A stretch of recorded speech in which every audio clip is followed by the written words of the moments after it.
चिंता संतानहंतारो यत्पादाम्बुजरेणवः स्वीयानां तान्निजाचार्यान् प्रणमामि मुहुर्मुहुः यदनुग्रहतो जन्तुः सर्वदुःखातिगो भवेत् तमहं सर्वदा वन्दे श्रीमद्वल्लभनन्दनम् अज्ञानतिमिरान्धस्य ज्ञानाञ्जनशलाकया चक्षुरुन्मीलितं येन तस्मै श्रीगुरवे नमः। नमामि हृदये शेषे लीलाक्षिराब्धिशायिनं लक्ष्मीसहस्रलीलाभिः सेव्यमानं कलानिधिं चतुर्भिश्च स्त्रिभिस्तथा षड्भिर्विराजते योऽसौ पंचधा हृदये मम। गई वखते क्या आव्या था आपने? आज चतुर्थ स्वरूप लक्षणम अद्भुत बालकत्वम।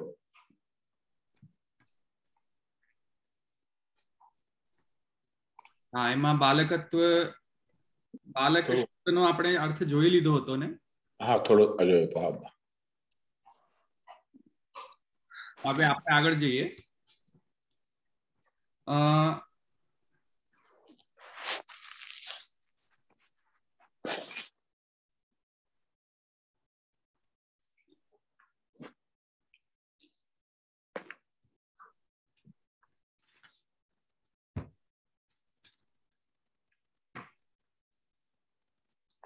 હવે કયો આવી રહ્યો છે?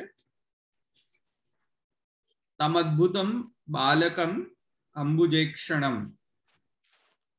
તમ અદ્ભુતમ બાલકમ હવે આવી રહ્યું છે અંબુજેક્ષણમ। અંબુજેક્ષણમ આવી રહ્યું છે અહીંયા। પંચમ બરાબર પંચમ।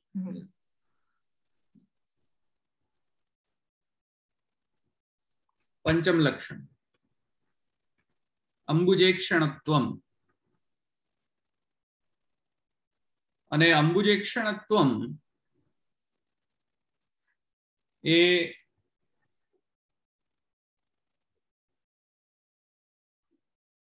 भगवाननी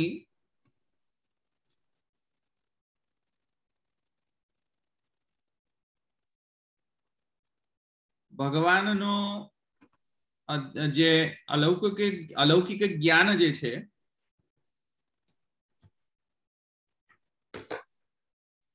ज्ञान शक्ति भगवान जे अलौकिक ज्ञान शक्ति छे एनो अहींया वर्णन करवामां आव्यो छे।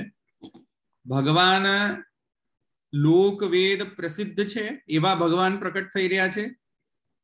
ए लोक वेद प्रसिद्ध भगवान अलौकिक एटले के लोक वेदातीत पण छे एवुं अलौकिकत्व पण कह्युं। ए लोक वेद प्रसिद्ध लोक वेदातीत पुरुषोत्तम जे छे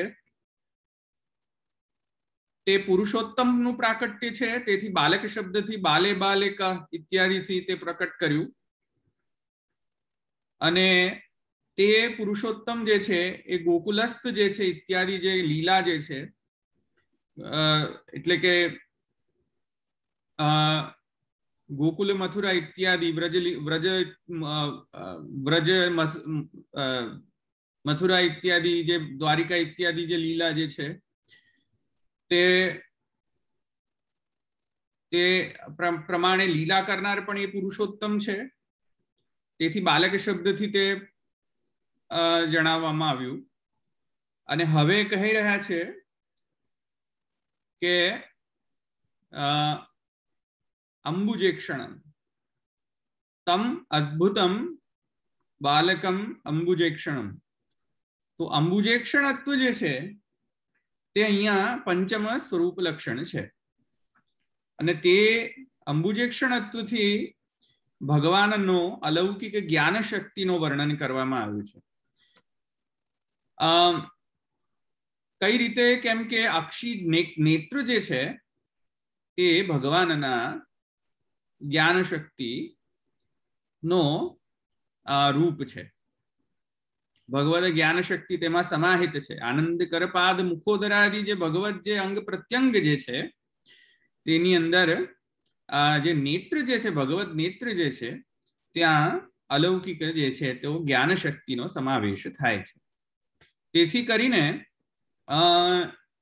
જે આનંદ કરપાદ મુખોદરાદિ ઇત્યાદિ જે છે તેમાં જે નેત્ર જે છે તે પણ એક આનંદાત્મક નેત્ર છે ભગવાનના, પણ તેમાં વિશેષ કરીને આનંદાત્મક જે નેત્ર જે છે તેમાં વિશેષ કરીને શું પ્રકટ છે? જ્ઞાન શક્તિ પ્રકટ છે ભગવાનની. આવી સમજમાં? એટલે જે અદ્ભુતત્વ જે છે, તમ અદ્ભુતમ, તો એ અદ્ભુતત્વ જે છે એ આ છે કે ભગવાન જે છે જો કે છે આનંદ કરપાદ મુખોદરાદિ, કિંતુ આનંદ કારક પાદ મુખોદરાદિ જે અજન છે, આવ્યું ને સમજમાં? તે જેવી રીતે જન્મ લે છે તેવી રીતે અહીંયા અદ્ભુતત્વ જે છે, અહીંયા આનંદ કરપાદ નેત્ર પણ આનંદાત્મક હોવા છતાં પણ અહીંયા વિશેષ કરીને જ્ઞાન શક્તિનું અહીંયા નિરૂપણ છે. કિંતુ એ ન સમજવું, તેથી કરીને કે બસ માત્ર માને કેવલ માત્ર જે ભગવાનના જે નેત્ર જે છે અથવા ઇત્યાદિ જે ઈક્ષણ ઇત્યાદિ જે છે તે ભગવાનનો માત્ર જે છે જ્ઞાન શક્તિ રૂપા જ માત્ર છે, એમ ન સમજવું. આવ્યું ને સમજમાં?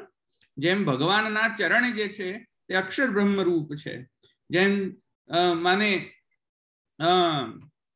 તસ્ય પ્રિયમેવ શિરઃ, તૈત્રીય ઉપનિષદ તસ્ય પ્રિયમેવ શિરઃ મોદો દક્ષિણ આનંદ પ્રમોદ ઉત્તર પક્ષ મોદો દક્ષિણ પક્ષ આનંદાત્મા બ્રહ્મપુચ્છમ પ્રતિષ્ઠા ઇત્યાદિ તૈત્રીયોપનિષદના શ્રુતિ વચન અનુસાર જેમ બ્રહ્મપુચ્છમ પ્રતિષ્ઠા, તો અક્ષર બ્રહ્માત્મક જે ભગવાનનો પુચ્છ એટલે કે ભગવાનના ચરણ, તો ચરણ જે છે અક્ષર બ્રહ્મ એમ જેમ કહેવામાં આવ્યું છે, તો એમ ન સમજવું છે કે તેથી કરીને હવે ચરણ જે છે મને તે માત્ર કેવલ જે છે અક્ષર બ્રહ્મ રૂપ. હવે પાછ બોલે આવે છે અવાજ? થોડોક જતો રહ્યો હતો. એક મિનિટ.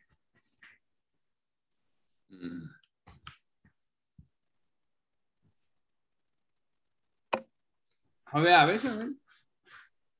હવે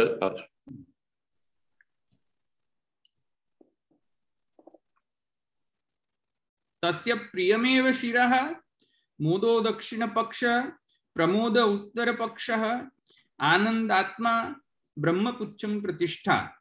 તેથી કરીને અહીંયા સમજાયું ને, મેં તમને સમજાવ્યું કે તેમ જેમ અક્ષર બ્રહ્મ જે છે, ભગવત ચરણ જે છે, ભગવત ચરણ જે છે તેમાં અક્ષર બ્રહ્મ નિહિત છે, તેથી કરીને એમ ન કહેવું જોઈએ કે તેથી બસ માત્ર અક્ષર બ્રહ્માત્મક છે ચરણ. આવ્યું સમજમાં? એમ ન સમજવું જોઈએ. Is it clear? સંભળાય છે? હા હા હા હા સંભળાય છે. હા, તે જ રીતે નેત્રનું કે ફક્ત આનંદ પ્રત્યંગ નો તે રીતે સમજવું જોઈએ. જેમ અહીંયા કહેવામાં આવ્યું છે કે જ્ઞાન શક્તિ રૂપા છે, તેથી બસ માત્ર માને ચિદ શક્તિ જ છે એમ ન સમજવું જોઈએ. હા, એવી રીતે હું અહીંયા કહી રહ્યો છું. સમજ બરાબર. અહીંયા અદ્ભુત જ્ઞાન શક્તિનો વર્ણન કરવાના હોવાના કારણે એમ ન સમજી જવું જોઈએ કે અચ્છા બસ માત્ર હવે જ્ઞાન જ શક્તિ છે, અહીંયા બીજું કાંઈ નથી. અહીંયા એવો સમજ લિમિટેશન્સ ના આવી જોઈએ સમજમાં આવી ગયું? હા. તો અહીંયા કહે છે કે ક્યાં ગયું? હા, તો ઈક્ષણમ અંબુજેક્ષણમ, ભગવાનનો જે અલૌકિક જે જ્ઞાન શક્તિ છે તે પુરુષ સૂક્તમાં પણ આ જ્ઞાન શક્તિનું વર્ણન, જે વિરાટ પુરુષનું જ્યારે વર્ણન થયો, વિરાટ પુરુષનું જ્યારે વર્ણન કરવામાં આવ્યું પુરુષ સૂક્તની અંદર, ત્યારે પણ ત્યાં એવું જ વર્ણન છે પુરુષ સૂક્તનો. તો પુરુષ સૂક્તમાં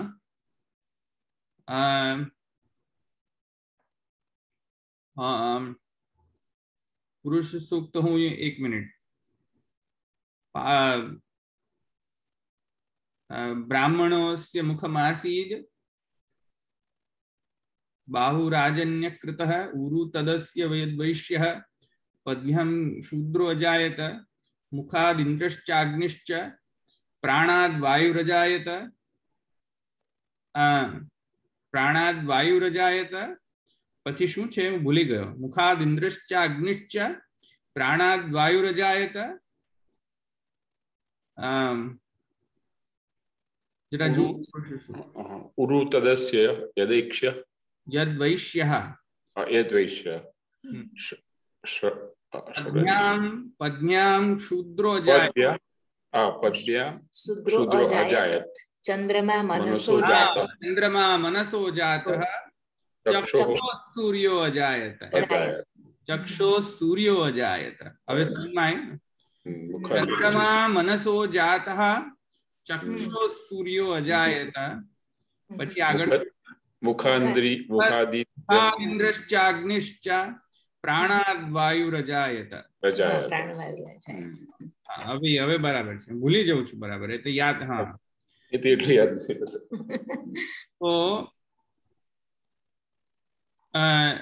આમાં જેમ વિરાટ પુરુષની અંદર જેમ કહે છે કે ભગવાનના જે નેત્ર છે તેમાંથી સૂર્યની ઉત્પત્તિ થઈ આવ્યું કે નહીં તેથી હવે એમ ન સમજી જવું તેથી કરીને ભગવાનના જે નેત્ર જે છે તે સૂર્યાત્મક છે બસ માત્ર એવો સમજ નહીં હોવી જોઈએ આનંદ કરપાદ મુખોદરાદિમાં નેત્રનો પણ સમાવેશ એવી જ રીતે થઈ જવો જોઈએ તેથી નેત્ર પણ આનંદાત્મક છે સર્વ माने पूर्णानंदात्मक आनंदात्मक છે સમજમાં નિરુપદેક આનંદાત્મક નેત્ર ભગવાનના પણ કિંતુ વિશેષ રૂપથી જે ત્યાં એનું વર્ણન કર્યું કે ભાઈ આ વિશેષ શક્તિ જે છે તે આવિર્ભૂત પામી આ અંગ સમજમાં આવી ગયું તેથી અહીંયા ઈક્ષણ જે છે તે પણ કિંતુ કેમ કે નેત્રનો કાર્ય છે ઈક્ષણ એટલે કે જોવું સમજમાં આવ્યું ઈક્ષણ જે છે એ જોવાના અર્થમાં પણ થાય છે ઈક્ષણનો અર્થ માને ટુ ડિઝાયર સમજમાં આવ્યું ઈક્ષણનો અર્થ ટુ ડિઝાયર પણ થાય છે સઈક્ષાન ચક્રે સમજમાં આવ્યું તો ટુ ડિઝાયર પણ થાય છે તેથી કરીને જ્ઞાન શક્તિનો પ્રથમ જે સોપાન the step towards understanding something is to see to perceive તો નેત્ર જે છે એ પરસેપ્શન નો ફર્સ્ટ સ્ટેપ છે clear to perceive and then you process the information the perceived information સમજ માં આવ્યું perceive કે જોવું એનાથી જ્ઞાનનો પ્રથમ સોપાન પૂર્ણ થાય છે તેથી એ નેત્ર જે છે ભગવાનના નેત્ર જે છે આનંદાત્મક નેત્ર કિંતુ વિશેષ શક્તિ જે છે જ્ઞાન શક્તિ કેમ કે જ્ઞાનનો પ્રથમ સોપાન ભગવાનના નેત્રમાંથી ઉત્પન્ન થયું છે જેમ ચક્ષો સૂર્યો અજાયત તેથી પૂતના ઇત્યાદિ લીલાની અંદર પણ ભગવત જે નેત્ર જે છે નો જેમ આંખ મીચીને ભગવાન ત્યાં બિરાજ્યા પૂતના ઇત્યાદિને જ્ઞાન શક્તિ પૂતનાની અંદર જ્ઞાન શક્તિનો આવિર્ભાવ ન થઈ જાય તેથી ભગવાનને આંખ મીચી દીધી એનો પણ સર્વથા ત્યાં મહાપ્રભુજી ત્યાં એ જ કારણ આપે છે કે કિંતુ કેમ કે ચક્ષો સૂર્યો અજાયત આવ્યું કે નહીં સમયમાં ભગવાનના નેત્રની અંદર જ્ઞાન શક્તિનો વિશેષતયા જે છે તે માને આવિર્ભાવ છે તો તેથી અહીંયા એ સમજમાં આવે છે હવે સમજમાં અંબુજ એક્ષણમ એટલે કે જેનો અંબુજ જેવો ઈક્ષણ છે એટલે કે નેત્ર છે અંબુજ એટલે કે કમલવત अच्छा अंबुजનો શબ્દનો અર્થ પણ ઘણા બધા કરેલા છે મહાપ્રભુજીએ અને કિંતુ અન્ય ટીકાકારોએ ઘણા બધા અર્થો કરેલા છે પણ કિંતુ આ સમય ચક્ષો સૂર્યો અજાયત વિરાટ પુરુષના અર્થની અંદર દૃષ્ટિથી અને તૈત્રીયોપનિષદના તસ્ય પ્રિયમેવ શિરઃ મોદો દક્ષિણ પક્ષઃ પ્રમોદ ઉત્તર પક્ષઃ આનંદાત્મા બ્રહ્મપુચ્છમ પ્રતિષ્ઠા આનાથી સમજમાં આવ્યું हाँ धौलभाई आ पुरुष सूक्त थी ब्रह्माजी स्तुति करी थी भगवान ने हाँ आज पुरुष सूक्त पुरुषम पुरुष सूक्तेन आज पुरुष सूक्त ओके तो ईक्षणम अंबुज ईक्षणम હવે સંસ્કૃતના ગ્રામર પ્રમાણે અંબુજેક્ષણમના ઘણા બધા અર્થ જે છે તે અન્ય ઘણા બધા ટીકાકારો ત્યાં સ્ફુટ કરેલો છે અર્થ બધા અર્થોમાં આપણે નહીં જઈએ, તમે વાંચી લેજો પોતાના જાતથી જે અર્થો જે ટીકાકારોએ સ્ફુટ કર્યા છે તે બધા અર્થો તમે પોતાની જાતે સમજી લેજો. પણ કિંતુ એક અમુક જે અર્થ વિશેષ અર્થ જે છે તે આપણે લઈ લઈએ અહીંયા કે અંબુજેક્ષણમ જે શબ્દથી જે છે ભગવદ શ્રી, ભગવાનની જે શ્રી જે છે તેનો નિરૂપણ અહીંયા કહે છે. હા, તો ભગવદ શ્રી, ભગવદ શ્રી કેમ કે કમલ જે છે તેની શ્રીથી જ કમલ જે છે તેનો વિશેષ ગુણ પ્રકટ થાય છે. શ્રી એટલે કે શોભા. કમલના જેની શોભા જે છે, એ શોભાના કારણે જ કમલ જે છે તેનોમાં વિશેષત્વેન જે છે કમલમાં એ શ્રીના કારણે કમલ ઓળખાવામાં આવે છે.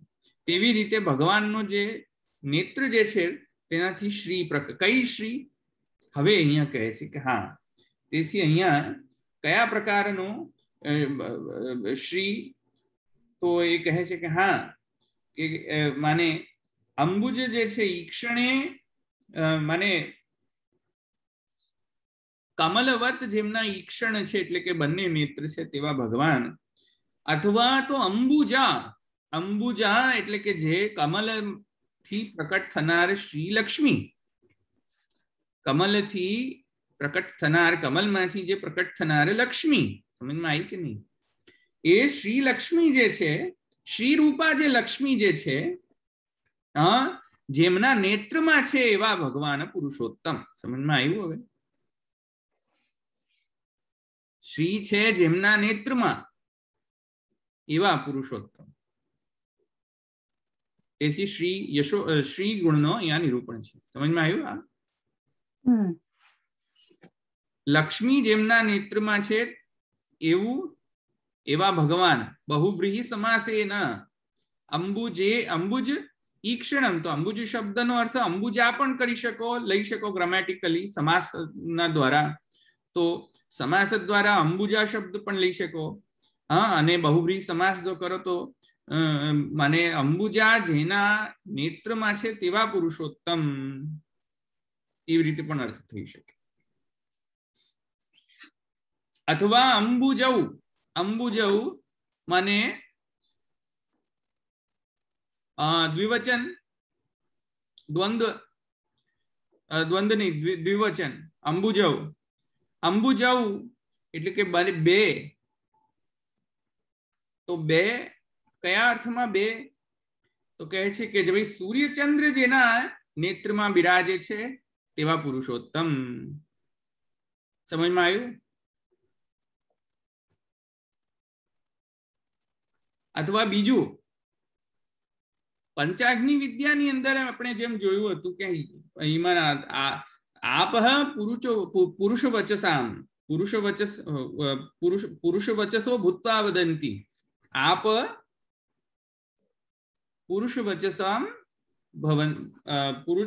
પુરુષ વચસો ભૂત્વા વદંતી. આ પ્રમાણે પંચાગ્નિ વિદ્યામાં પણ આપણે આઈ થિંક છાંદોગ્ય ઉપનિષદમાંથી જોયું હતું ને, પંચાગ્નિ વિદ્યા પ્રમાણે ભાષ્યમાં આપણે જોયું હતું ને. કઈ રીતે? કેમ કે ભગવાન જે છે, કઈ રીતે આમાં શ્રીનો વર્ણન છે? કેમ કે ભગવાનની શોભા, ભગવાનની શોભા કઈ રીતે? તો કહે છે કે ઘણા ધર્મો સૃષ્ટિનો પ્રાકટ્ય ભગવાને ફૂંક મારીને કરી, ફૂંક મારી અને સૃષ્ટિ પ્રકટ થઈ. અથવા જીવની અંદર જે આત્મા જે છે તે કઈ રીતે આવ્યું? તો કહે છે ભગવાને એમની અંદર જીવના એટલે કે બોડીની અંદર ફૂંક મારી તો તેથી અંદર આત્મા પ્રકટ થયું. ઘણા ધર્મો એમ કહે છે કે ફૂંક મારી ભગવાને, તેથી બોડીની અંદર પ્રાણ પ્રકટ થયો અને તેથી કરીને આત્મા આવી. તેવી રીતે ઘણા ધર્મો એમ કહેતા હોય છે કે ભગવાને માને અગ્નિમાંથી સૃષ્ટિ પ્રકટ કરી. અમુક લોકો એમ કહે છે નહીં, ભગવાને કશામાંથી કશું જ નહોતું ને એમાં કશાનામાંથી સર્વ કાંઈ સૃષ્ટિ પ્રકટ કરી. સમજમાં આવ્યું? તેવી રીતે ભગવાન અહીંયા જલરૂપથી માને જલરૂપેણ જે છે તે સૃષ્ટિ કરે છે, જલથી સૃષ્ટિ કરે છે. એવી રીતે વેદમાં પણ વર્ણન છે, આ પંચાગ્નિ વિદ્યાની અંદર પણ એવી રીતે વર્ણન કરે છે કે જલરૂપ પુરુષની વાણી. સમજમાં આવ્યું? આપહ પુરુષ વચસા, આપહ પુરુષ વચસઃ પુરુષ વચસો ભૂત્વા વદંતી. વાણી જે છે એ જલરૂપ છે એમ કહ્યું. એવી રીતે ભગવાને અને તસ્માદ વા એતસ્માદ આત્મનઃ આકાશ સંભૂત, આકાશાદ વાયોરગ્નિરગ્નિરાપઃ, આપ પૃથ્વી ઔષધિ ઇત્યાદિ થી પણ સૃષ્ટિનો વર્ણન કરવામાં આવેલું છે કે ભાઈ ભગવાને પોતાની આત્મ સૃષ્ટિત્વ એને જે છે ભગવાને પોતાનામાંથી જ સર્વ કાંઈ સૃષ્ટિ પ્રકટ કરી. તેવી રીતે અહીંયા આપહ પુરુષ વચસો ભૂત્વા વદંતી. તેવી રીતે અહીંયા પણ ભગવાનનું અહીંયા જે સૃષ્ટિ કરવાની જે ભગવાનની જે શ્રી જે છે સૃષ્ટિ પ્રકટ કરવાની જે શોભા જે છે ભગવાનની, એ જેમ અહીંયા સૃષ્ટિ પ્રકટ કરવાના કારણે ભગવાનની શ્રી પ્રકટ થાય છે, તેવી રીતે અહીંયા પણ એ કમ્પેરિઝન અહીંયા કરેલું છે કે તેવી રીતે અહીંયા પણ ભગવાનની અહીંયા અંબુજેક્ષણત્વથી શ્રી ગુણ પ્રકટ થાય છે. કેમ કે કમલ જે છે તે જલમાંથી પ્રકટ થાય છે. અપામ પુષ્પત્વાત. સમજમાં આવ્યું ને? અપામ પુષ્પત્વાત જલમાંથી તો કમલ ઇત્યાદિનો પ્રાકટ્ય થાય ને. કમલ ઇત્યાદિના કમલમાંથી જે છે માને સમગ્ર સૃષ્ટિ પ્રકટ થઈ. કારણ કે બ્રહ્માની ઉત્પત્તિ કમલથી થઈ અને કમલથી બ્રહ્માથી સૃષ્ટિની ઉત્પત્તિ થઈ. સમજમાં આવ્યો? તેથી કરીને પણ અહીંયા અપામ જે છે અપામ પુષ્પત્વાદ અથવા આપઃ પુરુષ વચસો ભૂત્વા વદંતી. તેથી કરીને અહીંયા સૃષ્ટિ પ્રાકટ્ય જે છે ભગવાનનો શ્રી ગુણ છે. સૃષ્ટિ પ્રકટ કરવું એ શોભા છે ભગવાનની. ક્લિયર? પ્રકટ કરવું એ કોઈ શું છે કે કોઈ કર્મકાંડથી કોઈના કર્મના કારણે નથી અહીંયા પ્રકટ થયું. ભગવાનની એ શ્રી છે સૃષ્ટિ. અક્ષર બ્રહ્મ જે છે એ ભગવાનની લક્ષ્મી છે. અક્ષર બ્રહ્મ જે છે ભગવાનની શ્રી છે, શોભા છે. કેમ કે ભગવદ લીલા છે અને ભગવદ લીલા જે છે તે ભગવદ શ્રી છે. ક્લિયર? તેથી અંબુજેક્ષણ જે છે તે ભગવાનની અહીંયા શ્રી ગુણનો નિરૂપણ થાય છે. સમજમાં આવ્યું અહીંયા સુધી? ક્લિયર?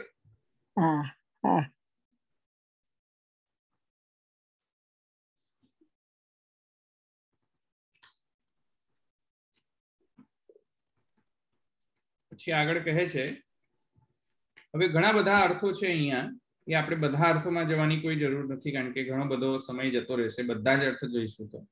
તેથી અહીંયા સોરી, મને ખાલી આ ના સમજાયું કે આપે હમણાં એવું કીધું ને કે અક્ષર બ્રહ્મ એ ભગવાનની લક્ષ્મી રૂપ છે.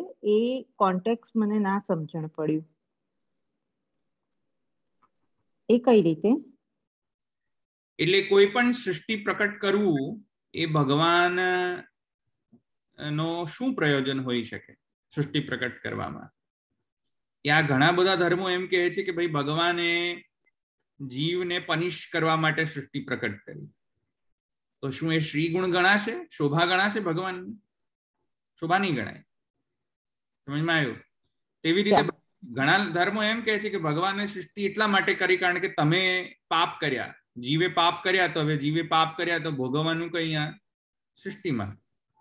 તેથી સૃષ્ટિ શું છે? પાપ ભોગવવાનું સ્થાન છે.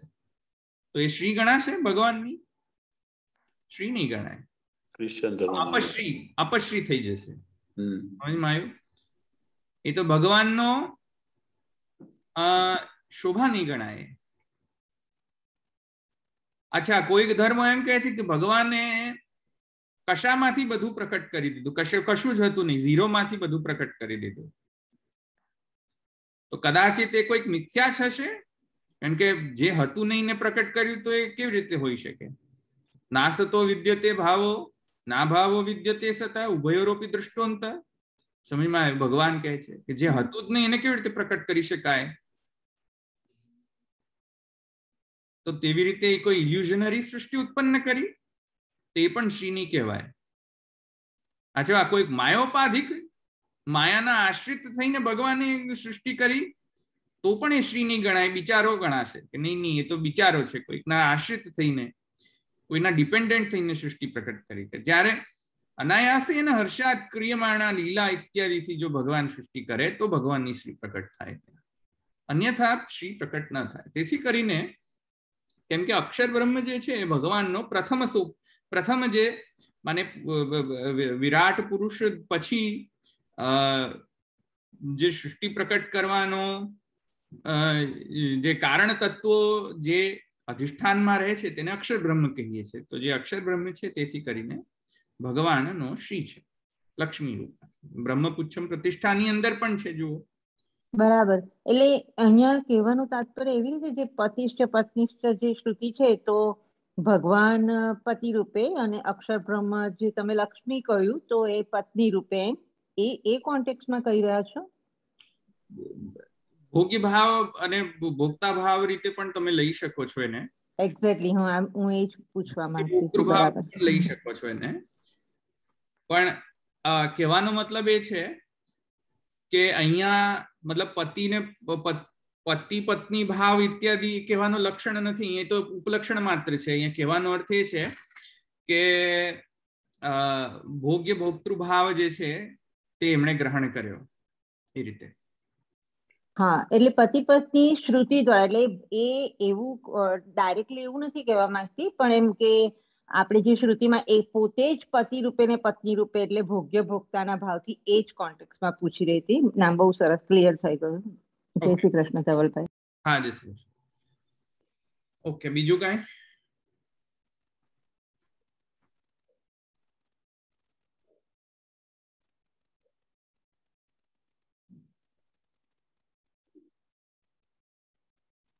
નહીં? ઓકે, હવે આગળ કહે છે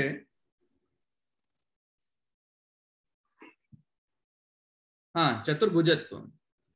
ચતુર્ભુજત્વમાં શું છે કે અહીંયા ગોપેશ્વરજી એમ કે છે ચતુર્ભુજત્વમ ન લક્ષણમ અંબુજ ઈક્ષણ રૂપ સ્વરૂપ લક્ષણ અંતર્ભાવાદ.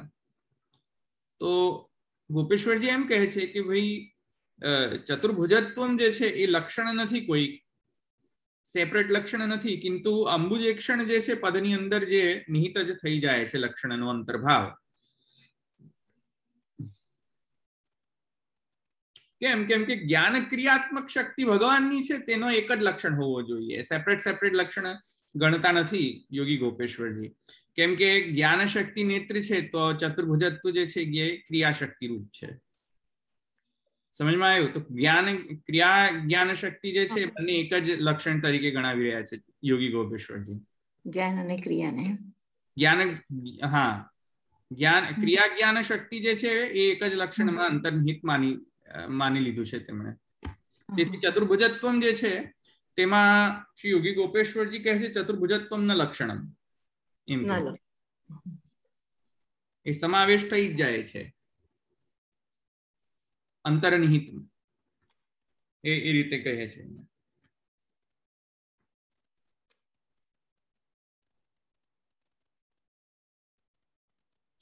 આમ તો આપણે અલગ ગણીએ છીએ ને ધવલભાઈ જ્ઞાન અને ક્રિયાને. આમ તો આપણે અલગ ગણીએ છીએ ને જ્ઞાન અને ક્રિયાને. જ્ઞાન ક્રિયા શક્તિ જે છે એ ભગવાનની અંદર તો એકત્વ થશે ને, એક જ છે. એટલા માટે આપણે ગણીએ છીએ અલગ, આપણામાં અલગ અલગ હોય છે. ભગવાનની અંદર એવી રીતે અલગ અલગ નથી રહી શકતી, હોમોજીનિયસ જ હોય છે ભગવાનમાં. કેમ કે શ્રુતિ કહે છે કે જ્યાં એને ચક્ષુ જોવાની ઈચ્છા થાય છે ત્યાં ચક્ષુ પ્રકટ કરે છે, સાંભળવાની ઈચ્છા થાય છે ત્યાં કર્ણ પ્રકટ કરે છે. કર્ણ છે ત્યાં સંભળાતું નથી, એવું લિમિટેશન ભગવાનમાં નથી. તે રીતે પણ યોગી ગોપેશ્વરજી કદાચ એવી રીતે લીધું હશે કે ભાઈ આને સેપરેટ લક્ષણ નહીં ગણવું, એવું મને લાગી રહ્યું છે. એટલે એવો જ અર્થ છે ને કે જ્ઞાન થાય તો જ ક્રિયા થાય ને? જરૂરી નથી. બાળકો જે છે જ્ઞાન વગર ક્રિયા કરતા હોય છે. બાળકો લોકમાં બાળક જે હા. તે ક્રિયાહીન જ્ઞાનહીન ક્રિયાઓ કરતા હોય છે. અચ્છા. જરૂરી જ્ઞાન થાય પછી જ ક્રિયા થાય એવું જરૂરી નથી. અત્યારના બાળકને લાગુ પડે.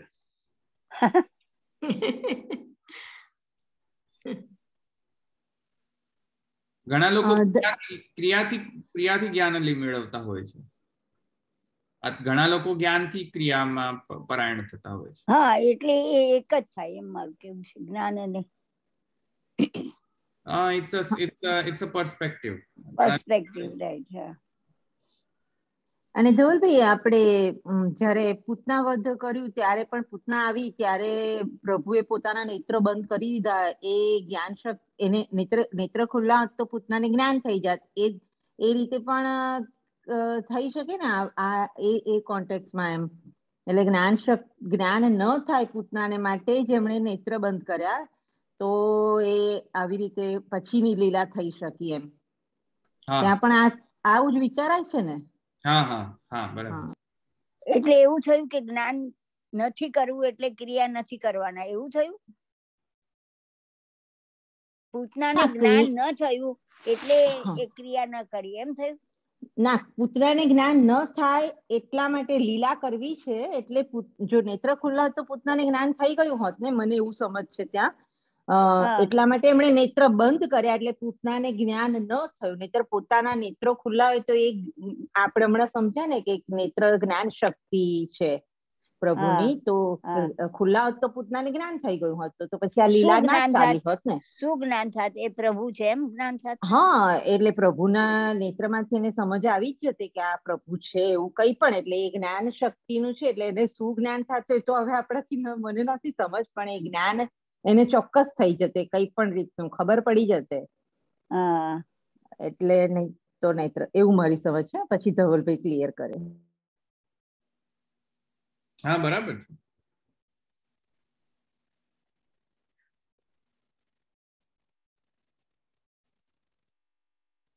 સમજમાં આવી ગયું?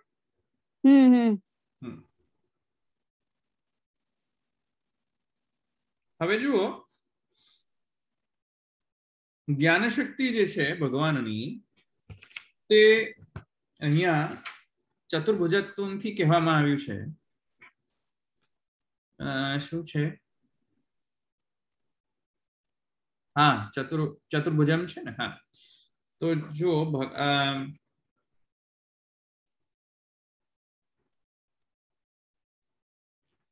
ચતુર્ભુજ થી ભગવાનના ચતુર્ભુજમ થી કહે છે કે ક્રિયાશક્તિનો વર્ણન વિશેષ રૂપેણ કરવામાં આવે. હવે અગેન હું તમને એમ કહી રહ્યો છું કે આ આનંદકર પાદ મુખોદર આદિ છે, બધા જ અંગો ભગવાનના, તેથી આનંદાત્મક છે. તેથી અમને માત્ર ખાલી આના પ્રત્યે જ લિમિટ કરવું એવું શક્ય તો ન હોઈ શકે, કિંતુ વિશેષ રૂપથી અહીંયા આ શક્તિ પ્રકટ છે એમ સમજવું જોઈએ. કહે છે કે ક્રિયાશક્તિનો નિરૂપણ આ ચતુર્ભુજથી થાય છે. નહીં તો પાછું શું પ્રોબ્લેમ થઈ જાય કે અચ્છા ભગવાનનો જે મને ભુજા જે છે એ તો ખાલી ક્રિયા છે, ક્રિયારૂપા છે, તેથી ભગવાનની ભુજા નહીં અડકો. પછી એવી રીતે તો ભગવાનના ચરણ સ્પર્શે નહીં કરવા જોઈએ. એવી રીતે બાપા બાપીઓ સમજાવી દે તો શું કરવું?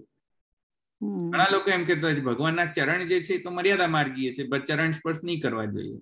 આપણે તો શું છે કે ભાઈ ભગવાનના મુખારવિંદના કાર્યો છે, એટલે અમે મુખારવિંદને જ અમે, તો આવી રીતે ભાઈ ભગવાનના અંગ પ્રત્યંગોનો ભેદ કરો તો એ તો યોગ્ય નથી.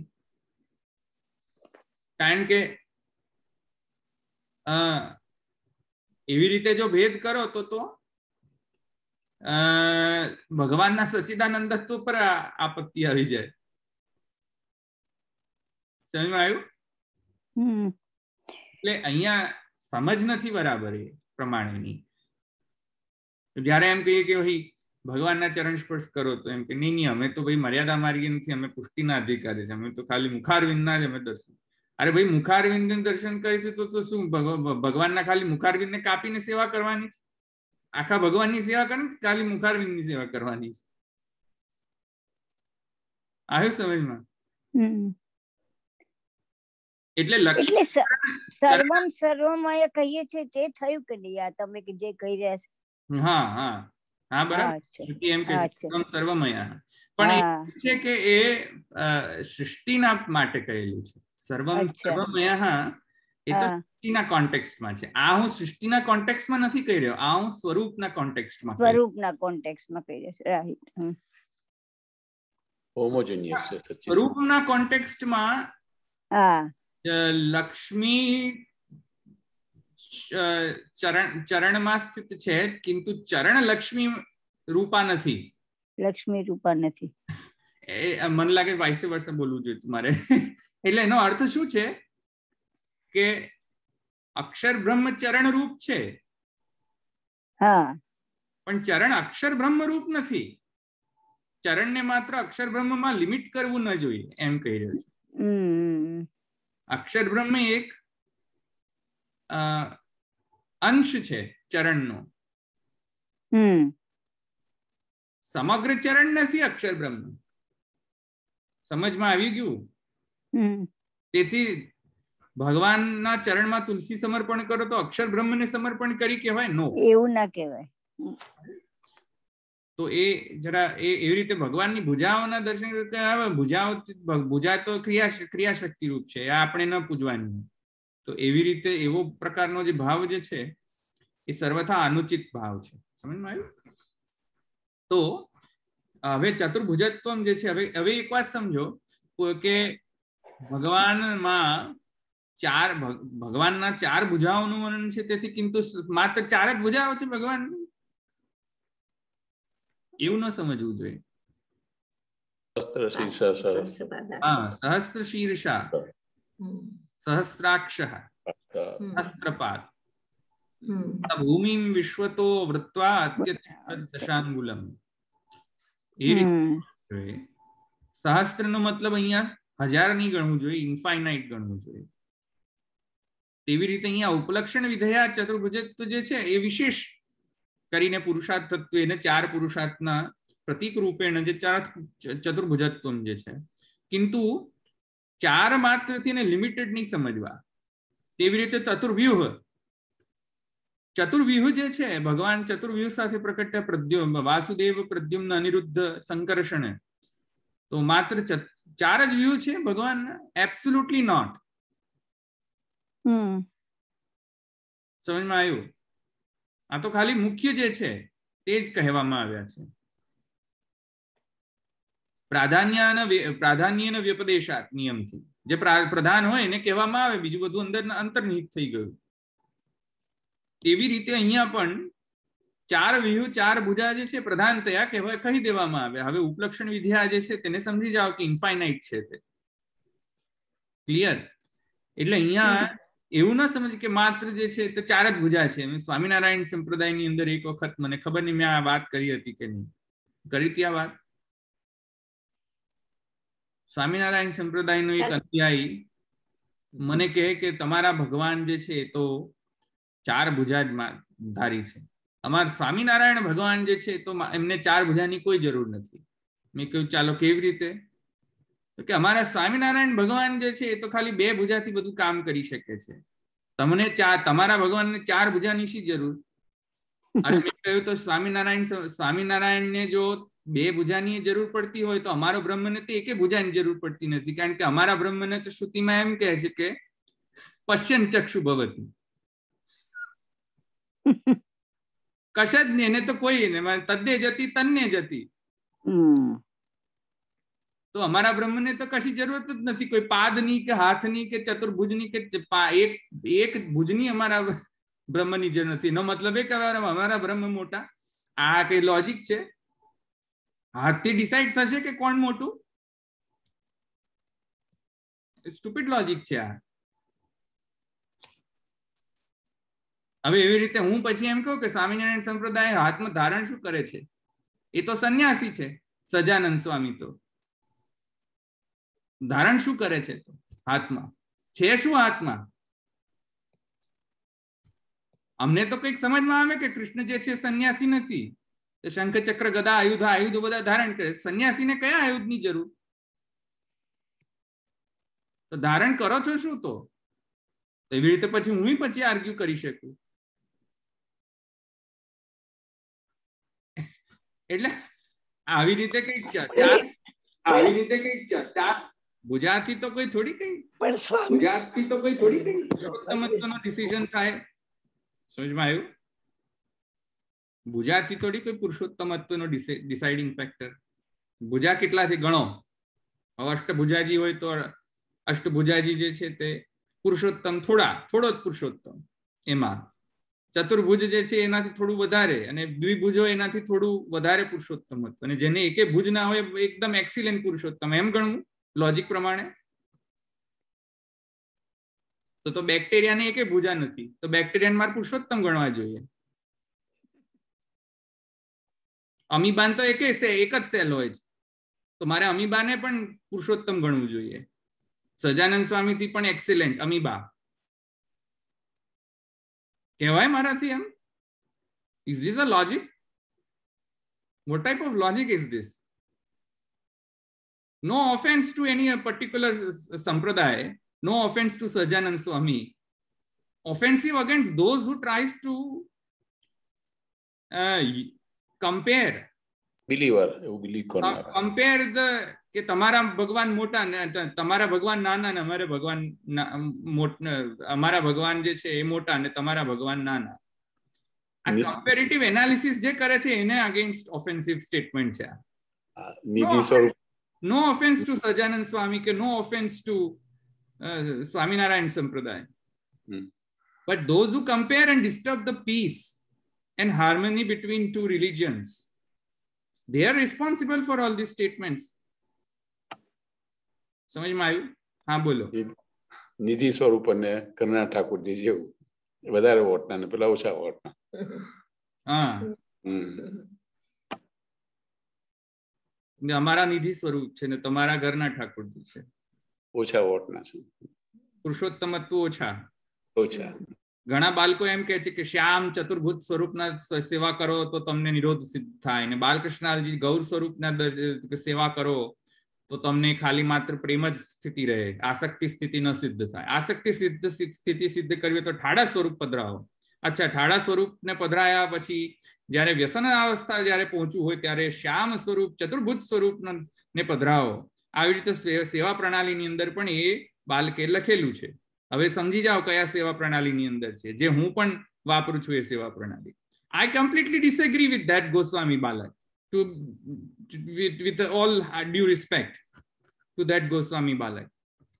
I completely disagree, and I have a spine to disagree with such a stalwart Goswami as well, but I completely disagree. ખ્યાલ આવ્યો? મેં જે જ્ઞાન મેળવ્યું છે મહાપ્રભુજીના ગ્રંથોથી એ જ્ઞાન પ્રમાણે મહાપ્રભુજીના મત ના હોઈ શકે. સોરી. ચિત્રજી હોય કે વસ્ત્રજી હોય, પુરુષોત્તમત્વ એક જ હોય. પુરુષોત્તમત્વ કઈ રીતે વધારે આવી શકે? તેવી રીતે તો અષ્ટભુજાજીમાં એનાથી પણ પુરુષોત્તમત્વ વધારે હોવું જોઈએ. અષ્ટભુજામાં તો 8 ભુજાઓ છે, તો 8 ભુજાથી how does it matter સ્વરૂપ કેવું છે? આખો દિવસ સ્વરૂપ બદલાયા કરવાનું, એવું કેવી રીતે બદલાવાય? સ્વરૂપ બદલાયા કરવાનું. હા, સ્વરૂપ બદલી.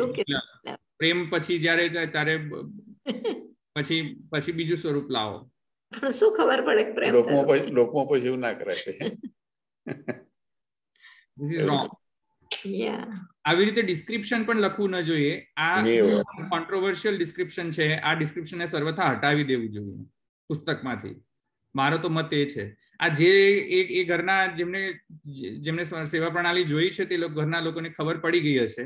હું કોઈ બાળકનું નામ લેવા માંગતો નથી અહીંયા, કિંતુ મારી તો એડવાઇસ એ લોકોને એ છે જે પ્રણાલી પુસ્તકને છાપે છે કે આવા સ્ટેટમેન્ટ્સ રિમૂવ કરી દેવા જોઈએ અને ક્લેરિફિકેશન પણ આપવું જોઈએ સેવા પ્રણાલીની પુસ્તકને, એને રીપબ્લિશ કરવી જોઈએ.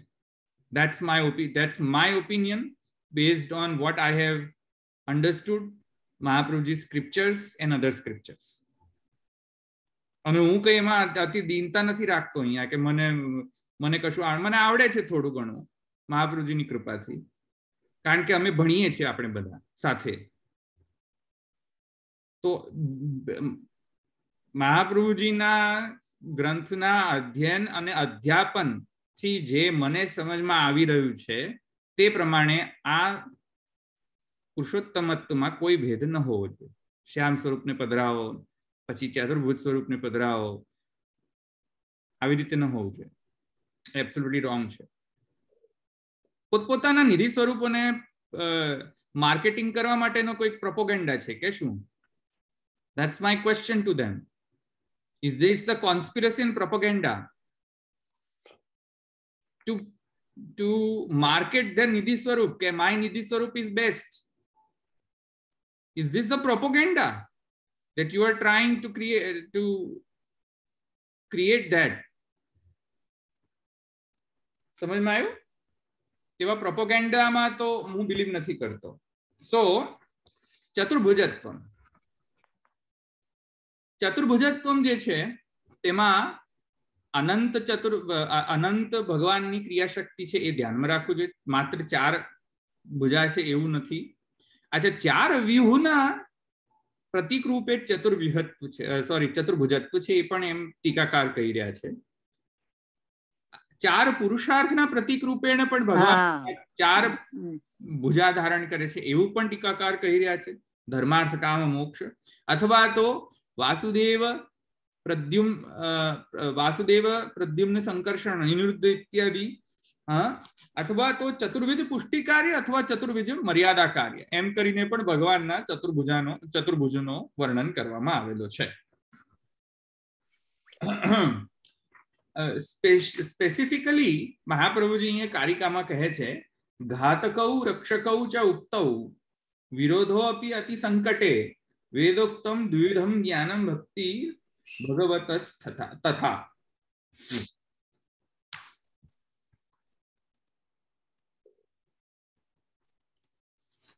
એટલે કે લૌકિક અલૌકિક જે ભગવાનના પુરુષાર્થ છે, એટલે કે લૌકિક અલૌકિક પુરુષાર્થ છે.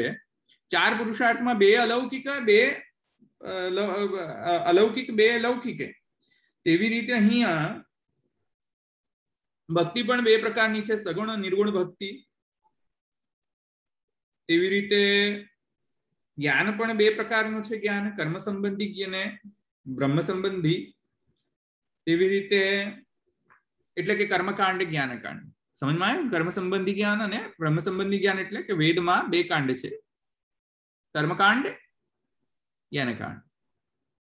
જ્ઞાનકાંડમાં બ્રહ્મ સંબંધી જ્ઞાન છે, કર્મકાંડમાં ઓબ્વિયસલી કર્મ જ્ઞાન છે. સમજમાં આવે? તેથી કરીને પણ 2 પ્રકારનો કાર્ય છે મુખ્યત્વેને, અને 2 પ્રકારના કાર્યમાં મુખ્યત્વેને ઘાતક અને રક્ષક કાર્ય. તેવી રીતે 2 પ્રકારના કર્મરૂપ કાર્ય અને 2 પ્રકારના ભક્તિરૂપ સ્વરૂપ ઇત્યાદિ જે છે તેવી રીતે પણ અહીંયા કહેવામાં આવ્યું. ઘાતક અને રક્ષક કાર્ય જે છે બંને વિરોધ લાગતા કાર્ય છે, રાઈટ? કે જે ઘાતકી હોય એ રક્ષકી ન હોય, જે રક્ષકી હોય તે ઘાતકી ન હોય. આવ્યું ને સમજમાં? કિંતુ ભગવાનમાં એ બંને વિરુદ્ધ ધર્માશ્રયત્વ ભગવાન આશ્રય આપે છે બંને વિરુદ્ધ ધર્મોને, અને રક્ષક કાર્યો બંનેને ભગવાન સ્વયં કરે છે. એ પણ અહીંયા કહેવામાં આવ્યું.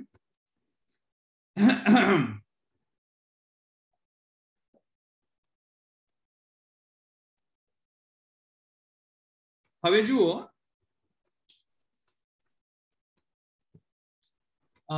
એક મિનિટ,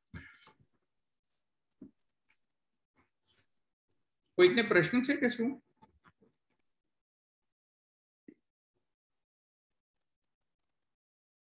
કોઈ પૂછવા માંગતો તો કશું? લાગતું નથી એવું.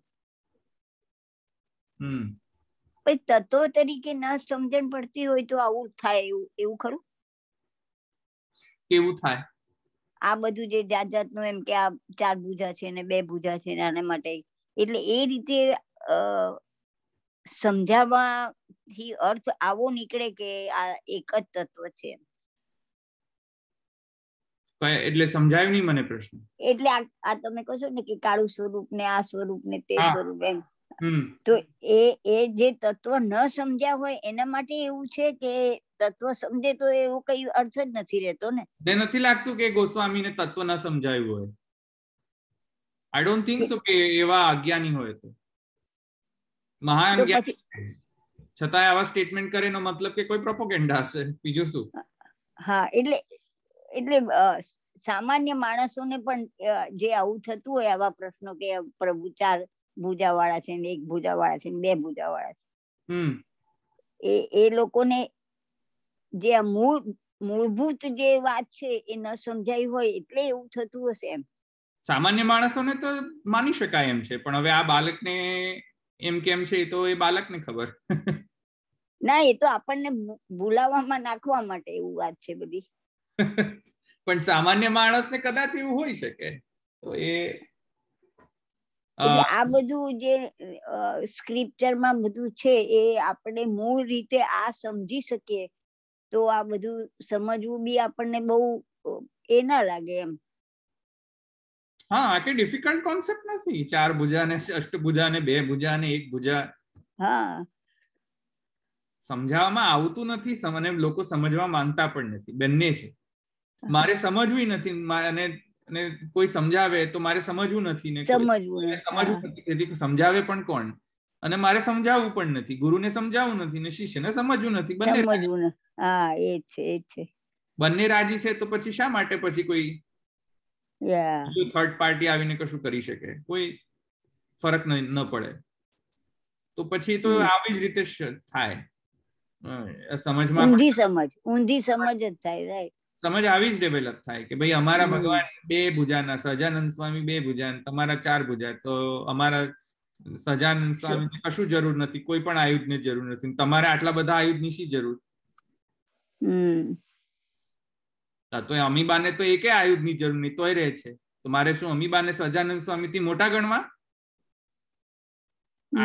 લોજિક નહીં. અમીબાન તો એકે ભુજા નથી હોતી. એકે ભુજાથી જે આખી જિંદગી રહી શકે. આ વાયરસ બધા કેટલા બધા હોય છે, એ લોકોને કે ભુજા હોય છે. તોય કેટલો કોવિડ વાયરસે કહેર મચાયો છે. તો મારે તો એમ માનવું જોઈએ કે આ કોવિડ વાયરસ જે છે એ તો પુરુષોત્તમ છે, સહજાનંદ સ્વામીથી પણ મોટો. આ લોજિક છે કે આવી રીતે લોજિક થી સમજાય? ભુજા કાઉન્ટ કરો.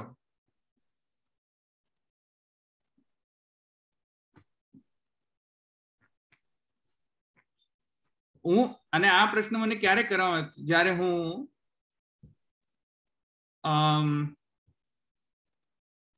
મને લાગે છે I was in 11th grade. તો મને જબરદસ્તી સભામાં લઈ જાય. જબરજસ્તી સભામાં લઈ જાય, ચાલો હવે કઈ સાંભળવા લઈ જાય, ચાલો હવે કઈ સાંભળો. અને પછી ત્યાંથી તું પાછો આવી ગયો તો દોડીને, મને યાદ છે. તો મ્યુટ કરો, તમારામાંથી બહુ જ એકો આવે છે પ્રતિમાબેન, બહુ જ. સભામાં લઈ ગયા. મને એમ કે સ્વામિનારાયણ ભગવાનને 2 ભુજા. મેં કહ્યું યાર આ શું અક્કલ વગરની વાતો કરે છે આવી રીતે કઈ. મેં કીધું તમને અક્ષરનો શબ્દનો અર્થ ખબર છે? તો કે ના, અક્ષર શબ્દનો, કારણ કે અક્ષર શું કહે છે? અક્ષર પુરુષોત્તમ. હા, અક્ષર પુરુષોત્તમ. તો મેં કહ્યું અક્ષરનો શબ્દાર્થ ખબર છે? અક્ષરનો અર્થ ખબર છે? અક્ષર એટલે શું? ના, એ તો અમારા ગુણાતીતાનંદ સ્વામી અક્ષર એટલે. અરે ભાઈ, મેં ગુણાતીતાનંદ સ્વામીને સાઈડમાં મૂકો, પેલા અક્ષર શબ્દનો ગ્રામેટિકલ મીનિંગ ખબર છે? એ નથી સમજ. મેં કહ્યું જે ક્ષરતી ના હોય અક્ષરતી ઇતિ અક્ષર. કે એટલે શું? મેં કહ્યું જેનો ક્ષર ના થાય, જે કોઈ દિવસ ડિસ્ટ્રોય ના થાય, એ અક્ષર. હા, કેટલો મજા આવી ગઈ. અમારા ગુણાતીતાનંદ સ્વામી એવા જ. બાપરે, મેં કહ્યું આ હે ક્યાં હું ફરીને ત્યાં જ આવે. મેં કહ્યું હવે ક્યાં સમજાવું? હારી ગયો. મેં કહ્યું આ અવાજ બધા છે. મેં કહ્યું આજુબાજુમાં ડોબા જ ભરેલા છે. મેં કહ્યું ધવલભાઈ તમને 11મા ધોરણમાં તો ત્યારનું આ બધી ખબર સારું કહેવાય. હું શું કરું? મને કે મેં કહ્યું સમજાની જરૂર નથી, મેં ભાગો અહીંયાથી. લાલજી જીત્યા. હું તો મહાગાંડો થઈ ગયો તે વખત. મેં કહ્યું I am like gone crazy. મેં કહ્યું આઈ હેવ ટુ લીવ. મેં કહ્યું I cannot stand this stupidity. What I am trying to say, અને તમે લોકો શું બધું ઇન્ટરપ્રિટ કરો છો. I am completely like I am trying to explain શબ્દાર્થ, રાઈટ? કોઈ પર્સન સ્પેસિફિક નહીં. હા, તમારા ગુણાતીતાનંદ સ્વામી તમને અક્ષર બ્રહ્મ અક્ષર રૂપ જાણતા. હા, કશો વાંધો નહીં. બધા જ સૃષ્ટિ અક્ષર રૂપ છે ફર્સ્ટ ઓફ ઓલ. એમાં તમારા ગુણાતીતાનંદ સ્વામી આવી જતા તેમાં ક્યાં વાંધો છે? કોઈ વાંધો નથી. એની નિષ્ઠા કહેવાય કે એમના ગુણાતીતા સ્વામી માં એમને નિષ્ઠા છે. બરાબર છે, સાચી વાત. અરે પણ જ્ઞાનહીન નિષ્ઠા, જ્ઞાન વગરની નિષ્ઠા કઈ રીતે? એ તો ભેંસની એક નિષ્ઠા હોય છે. એક જગ્યાએ પડી રહેવાનું, એ નિષ્ઠા છે કે નહીં ભેંસની? સમજ્યા વગર કઈ રીતે નિષ્ઠા? સમજ્યા વગરની નિષ્ઠા એ કઈ નિષ્ઠા? આપણા સંપ્રદાયમાં એ પ્રોબ્લેમ છે. કનૈયા પ્રભુને માનશું, મહાપ્રભુજી નહીં માને. ભેંસ છે આ લોકો. I am sorry to say that. જેને ખોટું લાગતું, માઠું લાગતું, leave, they may leave, but Kanaiya Prabhu, Kanaiya પંથ. અમે કનૈયા પ્રભુની સેવા કરશું, મહાપ્રભુજીની સેવા નહીં કરીએ. મહાપ્રભુજી તો જો કે મહાપ્રભુજીએ જ નથી પ્રિસ્ક્રાઇબ કરી પોતાની સેવા, કોઈ દિવસ પ્રિસ્ક્રાઇબ કરી નથી એમના એકેય ગ્રંથમાં કે મારી સેવા કરવી જોઈએ. છતાંય કૃષ્ણની સેવા નહીં કરી અમે, કનૈયા પ્રભુની સેવા. કેમ? નો આન્સર. આને નિષ્ઠા ગણીએ? આ ભેંસ છે, આ નિષ્ઠા નથી. નિષ્ઠા કોને કહેવાય? As per Mahaprabhuji, as per Mahaprabhuji કૃષ્ણમાં આસક્તિ હોય તો એ ભક્તિ નિષ્ઠા કહેવાય. તત્વાર્થ દીપ નિબંધ વાંચ્યું હોય આ લોકોએ તો ખબર પડે કે નિષ્ઠાનો કર્મનિષ્ઠા, જ્ઞાન નિષ્ઠા, ભક્તિ નિષ્ઠા. તત્વાર્થ દીપ નિબંધમાં નિષ્ઠાનો ડેફિનેશન છે. કનૈયા પ્રભુમાં નિષ્ઠા એ નિષ્ઠા નથી. ગોકુલનાથજીમાં નિષ્ઠા એ નિષ્ઠા નથી. Sorry to say that. નિષ્ઠા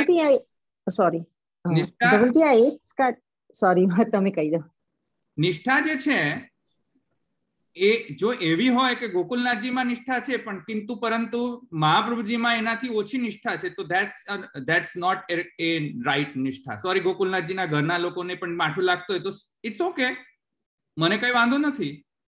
ખોટું લાગે તો લાગે, લોકોના બાળકોને લાગવું હોય તો લાગે, આઈ ડોન્ટ કેર. પણ સોરી ટુ સે, ગોકુલનાથજીની એવી નિષ્ઠા ન જોવી જોઈએ કે જે મહાપ્રભુજીની થી વધારે હોય નિષ્ઠા. મહાપ્રભુજીમાં અતિશયોક્તિ હોવી જોઈએ, અતિશય નિષ્ઠા હોવી જોઈએ. ફર્સ્ટ ઓફ ઓલ, ફર્સ્ટ નિષ્ઠા should be in Mahaprabhuji. Mahaprabhuji નિષ્ઠા છે તેથી કરીને ગોકુલનાથજીમાં નિષ્ઠા છે, એવું અપ્રોચ હોવો જોઈએ. ઘણી વખત મેં એવું નોટિસ કર્યું છે કે જય પણ બોલાવે તો હું આ બધું નોટિસ કરતો હોઉં છું, અને આ પબ્લિકમાં આ વિડીયો પણ જશે, ધેટ્સ ફાઇન, આઈ ડોન્ટ, હું કઈ એને બીતો નથી. પણ જય પણ બોલાવે તો સિક્વન્સમાં છેલ્લે જય એન્ડ થાય જે મોટું હોય એની. આઈ ડોન્ટ, મુંબઈમાં સાંભળે છે બધા. હો, હા, ઇન્ડિયામાં સાંભળે છે બધા. That's fine. સાંભળતો તો કશો નહીં, માઠું લાગતું હોય તો અનસબસ્ક્રાઇબ છે જ, અનસબસ્ક્રાઇબ ઇટ. હું કઈ પેલો માર્કેટિંગ માટે તો કરતો નથી. જે સાચું છે હું કહું છું, અને જે ના ગમતું હોય તે may leave, readily leave. But what I am trying to say કે ઘણા બધાના જે પ્રેક્ટિસીસમાં હું નોટિસ કરું છું ત્યાં મને એવું જણાય છે, ઇનડાયરેક્ટલી, કહેવામાં નથી આવતું વચનામૃતમાં કોઈ પણ બાળકો દ્વારા, પણ ઇનડાયરેક્ટલી બધાને ખબર પડે છે કે કોણ કોને મોટું પ્રોજેક્ટ કરે છે જય બોલાવવામાં. અને we are not stupid people કે we don't understand your propaganda. I am not at least that. તો કનૈયા પ્રભુને પ્રોજેક્ટ કરવા મોટા, રમણલાલજીને પ્રોજેક્ટ કરવા મોટા, ગોકુલનાથજીને પ્રોજેક્ટ કરવા મોટા, એબ્સોલ્યુટલી રોંગ. ફર્સ્ટ મહાપ્રભુજીને પ્રોજેક્ટ કરો મોટા, પછી તમે બીજાને પણ પ્રોજેક્ટ કરો મોટા, એમાં કોઈ વાંધો નથી. તમારા મંગલાચરણના સિક્વન્સમાં અને જયના સિક્વન્સમાં એ રિફ્લેક્ટ થતું નથી. તો ખબર પડે કે નહીં અમને કે તમે શું પ્રોપોગન્ડા કરી રહ્યા છો, બોલો છો શું, કરો છો શું. તમારા જયમાં વલ્લભાધીશ કી જય તો આવતું જ નથી ક્યાંય છેલ્લે એન્ડિંગમાં, કન્ક્લુઝનમાં. કેમ નથી આવતું? Now they may have much logic. એ લોકોને કાઉન્ટર કરવા માટે લોજિક હશે કે નહીં અમે, તમે એમ કેમ અમને કહી શકો, અમને જે કરવું હોય તે કરતો સ્વચ્છંદ આચરણ કરો ને, કશો વાંધો નથી. Who am I to say that? I am not a guru. હું કશું કોઈ છું જ નહીં અહીંયા. અને મારા સ્ટેટમેન્ટ જે છે હું મારા પર્સનલ ફ્રીડમ ઓફ સ્પીચના દૃષ્ટિકોણથી આપી રહ્યો છું. તમને જો માઠું લાગતું તમે વિડીયો પ્રકટ કરીને મને કહો, મને કઈ વાંધો નથી. મારી કોઈ ઇમેજ તો છે નહીં અહીંયા કે મારી ઇમેજ ખરાબ થવાની છે. I am free to talk and I am going to express my thoughts, and my thought is, my perception is કે તમે પોતપોતાના બાળકોને મોટા પ્રોજેક્ટ કરો છો, leaving behind the main acharya who is Vallabhacharya. That's my problem. That's my perception. Anyhow, તો ચતુર્ભુજત્વમ અને અંબુજેક્ષણત્વમ અને ચતુર્ભુજત્વમ. ચતુર્ભુજત્વમ જે છે તેમાં મેં તમને કહ્યું કે ઘાતકૌ રક્ષકૌ ચ ઉક્તૌ. આ પ્રમાણે ઘાતક રક્ષક ઇત્યાદિ વિરુદ્ધ ધર્માશ્રયત્વ જે છે ભગવાનની એવી ક્રિયાશક્તિ છે, એવી રીતે સમજવું જોઈએ. આને કોઈક 4 કે 8 કે 9 કે 10 એવા કોઈક નંબરમાં કન્ફાઇન કરીને એને ન સમજવું જોઈએ. ફર્સ્ટ ઓફ ઓલ સમજમાં આવ્યું? કિંતુ વિશેષ રૂપથી, કેમ કે ભક્તિ જે છે દ્વિવિધા છે, સગુણા અને નિર્ગુણા, તેવી રીતે જ્ઞાન પણ દ્વિવિધ છે. તેવી રીતે દ્વિવિધ જે છે ઘાતક અને રક્ષક ધર્મો જે છે આ ચતુર્ભુજત્વમાં છે, એટલે કે આ ભગવાનના ભુજાઓમાં સ્થિત છે. તેવી રીતે એનું ઇન્ટરપ્રિટેશન છે. હવે તેથી મર્યાદા ભક્તિ પણ ભગવાનનો એક ક્રિયાશક્તિ છે, શક્તિ છે. અને પુષ્ટિ ભક્તિ પણ એક પ્રકારની ભગવાનની શક્તિ છે. સમજમાં આવી ગયું? આ એક સિદ્ધાંત સમજવો અતિ આવશ્યક છે. કારણ કે ઘણા લોકો એમ કહે છે કે અમે ભગવાનના જે છે માત્ર પુષ્ટિ ભક્ત છે, તેથી કરીને અમે જે વામાંગ જે છે તેમને જ અમે એમને પ્રાયોરિટી આપીશું, અને જે દક્ષિણાંગ જે છે ભગવાનનો એને અમે રિજેક્ટ કરીશું. તો આવી રીતે કઈ ખંડશઃ જે બ્રહ્મ જે છે, ખંડ કરીને પુરુષોત્તમને ભજવાનો મહાપ્રભુજીનો સાધના પ્રણાલી નથી અને જ્ઞાન પણ નથી. મહાપ્રભુજીના સિદ્ધાંત તો પણ આવી રીતે ખંડ કરીને પુરુષોત્તમને જેટલું પુષ્ટિ એટલું બધું રાઈટ, વામાંગ લેફ્ટમાં જે છે ભગવાનનો અંગે એને લઈ લો અને પછી જે રાઈટમાં જે રહે બધું એને નિગ્લેક્ટ કરો. ધેટ્સ નોટ, એવી રીતેનો પ્રકાર નથી સેવા સાધનામાં. હા, ભગવાનમાં પુષ્ટિ અને મર્યાદા સ્થિત છે એ સમજવું આવશ્યક છે. અને વામાંગ જે છે પુષ્ટિ રૂપ છે, તો અને દક્ષિણાંગ જે છે તે મર્યાદા રૂપ છે. એ પણ ધ્યાનમાં રાખો. લલિત ત્રિભંગી સ્તોત્રમાં શ્રી ગુસાઈજી લલિત ત્રિભંગી સ્તોત્રનો જે ટીકા જે છે શ્રી ગુસાઈજીની, એ વાંચો તો તમને ખ્યાલ આવે. લલિત ત્રિભંગી સ્તોત્રમાં શ્રી ગુસાઈજી અને શ્રી હરિરાયજી, મને લાગે છે શ્રી હરિરાયજી એમની પર ટીકા કરેલી છે. શ્રી ગુસાઈજીએ લલિત ત્રિભંગી સ્તોત્રની રચના કરીને શ્રી હરિરાયજીની ટીકા મળે છે. તેની અંદર એ ટીકાનો પણ જો તમે અધ્યયન કરો તો ત્યાં દક્ષિણાંગ, વામાંગ ઇત્યાદિ જે છે તે કઈ ભાવના છે એકદમ સુવ્યવસ્થિત શ્રી ગુસાઈજીએ ત્યાં શ્રી હરિરાયજીએ ત્યાં વ્યાખ્યાન કરેલું. એ પણ ભણવી જોઈએ વ્યાખ્યા. ભગવાનના સ્વરૂપસ્થ જે છે ત્યાં બંને પ્રકારના ધર્મ અથવા બંને પ્રકારની ભક્તિ. શંખ ગદા યુધા યુધમ. હવે એમાં જુઓ,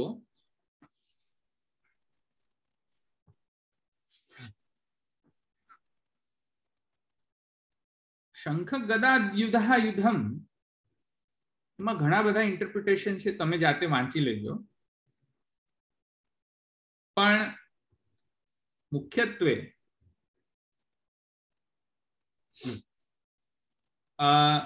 કેમ કે આ યોગી ગોપેશ્વરજીની ટીકા છે અને યોગી ગોપેશ્વરજીએ એક વિશેષ રૂપથી અહીંયા શંખ ગદા યુધા યુધમ એ જે શબ્દ છે એનો ગ્રામેટિકલી ઘણા પ્રકારના મીનિંગ થતા હોય છે.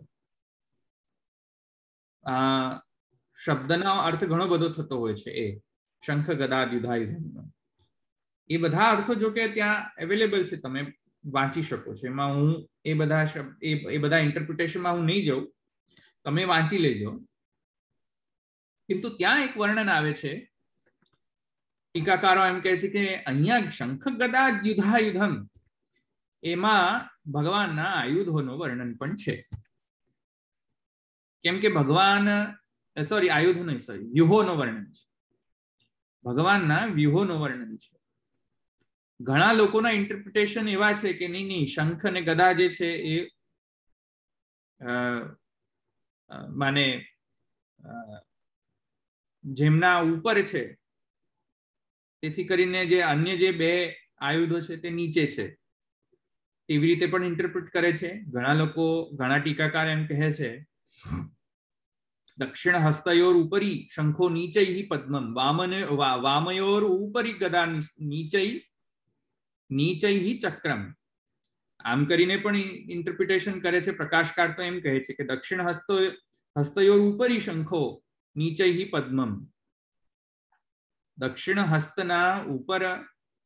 હસ્તયો ઉપરી શંખો, દક્ષિણ હસ્તમાં ઉપર શંખ છે અને નીચેના દક્ષિણ હસ્તમાં પદ્મ છે, અને વામ શ્રીહસ્તમાં ઉપર શ્રીહસ્તમાં ગદા છે અને નીચે શ્રીહસ્તમાં વામ સાઈડમાં ચક્ર છે. આવી રીતે લેખકાર કહે છે, પુરુષોત્તમ લેખ અને પ્રકાશકાર બંને, માય બેડ, લેખ અને પ્રકાશકાર બંને એમ કહે છે. તો આવી રીતેનો જે પ્રકાર છે એમાં યોગી ગોપેશ્વરજી શું કહે છે કે નહીં, આ છે મધુસૂદન વ્યૂહ. અને મધુસૂદન વ્યૂહ જે છે એ મંદાર મધુસૂદન જે છે તે મંદાર મધુસૂદન નો જ્યાં વર્ણન આવે છે અન્ય પુરાણની અંદર, ત્યાં પ્રસિદ્ધ છે આ મધુસૂદન વ્યૂહ. અને ત્યાં એ ગોપેશ્વરજી જે છે તેનો એક સિક્વન્સ આપે છે. એવી રીતે માધવ જે છે, બિંદુ માધવની અંદર પણ જે સ્વરૂપનો જ્યાં પ્રસિદ્ધ રૂપથી વર્ણન છે તે માધવ ગણીએ છે. ત્યાં પણ માધવ જે સ્વરૂપ છે ભગવાનનો, ત્યાં અન્ય આયુધનો ક્રમ છે અને જે મધુસૂદનના આયુધના ક્રમથી ભિન્ન છે. તેવી રીતે અમુક લોકો કહે છે નહીં, અહીંયા જે છે તે નારાયણ વ્યુહનો પણ અહીંયા વર્ણન છે. તો એવી રીતે ઘણા બધા વ્યુહોનો અહીંયા વર્ણન માની શકાય છે. କିନ୍ତୁ એક વાત સમજો કે આ આયુધ ક્રમની અંદર don't get lost in the આયુધ ક્રમ, કે ઓહો હવે આ કયો આયુધ ક્રમ છે, હવે વિચારણીય એક પ્રશ્ન છે. જુદા જુદા ઇન્ટરપ્રિટેશન હોઈ શકે છે આયુધ ક્રમના, અને આયુધ ક્રમના નહીં, જુદા જુદા ઇન્ટરપ્રિટેશન હોઈ શકે છે શંખ ગદા યુધા યુધમ શબ્દના. જ્યાં ઘણા બધા ટીકાકારોએ એકદમ સુંદર રીતે એનો વર્ણન કર્યો છે ઇન્ટરપ્રિટેશન કરીને. પણ કિંતુ એ સમજવું જોઈએ કે આ બધા વ્યૂહ જે છે એ વ્યૂહ છે. વ્યૂહ છે એનો મતલબ કે કોઈ એક એ જ બ્રહ્મન, એ પુરુષોત્તમ, પ્રકટ પુરુષોત્તમ જે છે અહીંયા જે પ્રકટ થઈ રહ્યા છે તેમનો એક પાસો છે. વ્યૂહના ક્રમથી ડિસાઇડ નહીં થાય કે પુરુષોત્તમ છે કે નહીં. માઇન્ડ. કાલે જઈને પછી તમે દ્વારકાધીશજીને કહો, હે કેમ આવી રીતે આયુધ ધારણ કર્યા છે, હે ચાલો તમે મધુસૂદન વ્યુ છો, તમે પુરુષોત્તમ નથી. આવી રીતે ટેક કેર. પછી તમે કલ્યાણરાયજી ની અંદર જઈને કહો કે ચાલો જો અહીંયા છે શું ક્રમ, આયુધ ક્રમ, આ મધુસૂદન ક્રમ છે કે માધવ ક્રમ છે કે નારાયણ ક્રમ છે કે શું છે. પછી તમે એમ કરીને કહો ઓહો આ તો નાના છે, આ પુરુષોત્તમ ક્રમ નથી. આવી રીતે નો આ જે એકદમ આનંદાત્મક આનંદસ્ય હરે લીલા જેવી રીતે ટિપ્પણીકાર અને લેખકાર અને મને પ્રકાશકારે એને વિવિધ પ્રકારના ઇન્ટરપ્રિટેશન જે આનંદથી ટીકા કરી છે એને પછી તમે આમાં પર્યવસાન ન કરી દો. હવે પછી યુ સ્ટાર્ટ જજિંગ ધ સ્વરૂપ. હવે સ્વરૂપમાં કયો ક્રમ છે ચાલો જુઓ અંદર માઇક્રો. પછી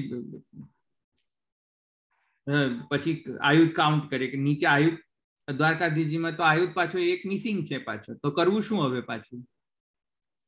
એક તો વરદ હસ્ત છે, ત્યાં તો આયુધ જ નથી, વરદ હસ્ત છે.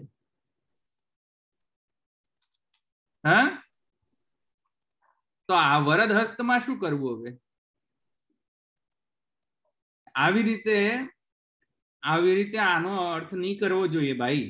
સમજમાં આવ્યું? હવે પછી કાઉન્ટ કરો કે હવે મંદાર છે, સોરી મંદાર મધુસૂદન માં જે વર્ણન, જે મધુસૂદન વ્યુહનું વર્ણન છે એ છે કે માધવ છે કે નારાયણ છે કે વાસુદેવ વ્યૂહ છે કે સંકર્ષણ વ્યૂહ છે કે વાસુદેવ ધર્મી વ્યૂહ છે કે ધર્મ વ્યૂહ છે કે પુરુષોત્તમ વ્યૂહ છે ને વોટ નોટ. સમજમાં આવ્યું? આવી રીતે કાઉન્ટિંગ ને શરૂ કરી દેતા કે ચાલો કાઉન્ટ કરો કે ફિગર આઉટ કરો કયો વ્યૂ છે ક્રમ પ્રમાણે. સમજમાં આવ્યું આટલું?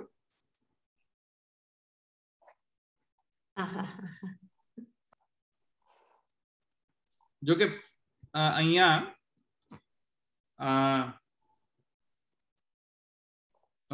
યોગી ગોપેશ્વરજી એમ કહે છે અહીંયા કે વાસુદેવ ધર્મી વેદમાં વાસુદેવને ધર્મી સ્વરૂપ કહેવામાં આવ્યું છે અને અન્ય ત્રિધા જે છે વ્યૂહ એને ધર્મરૂપ કહેવામાં આવ્યું છે.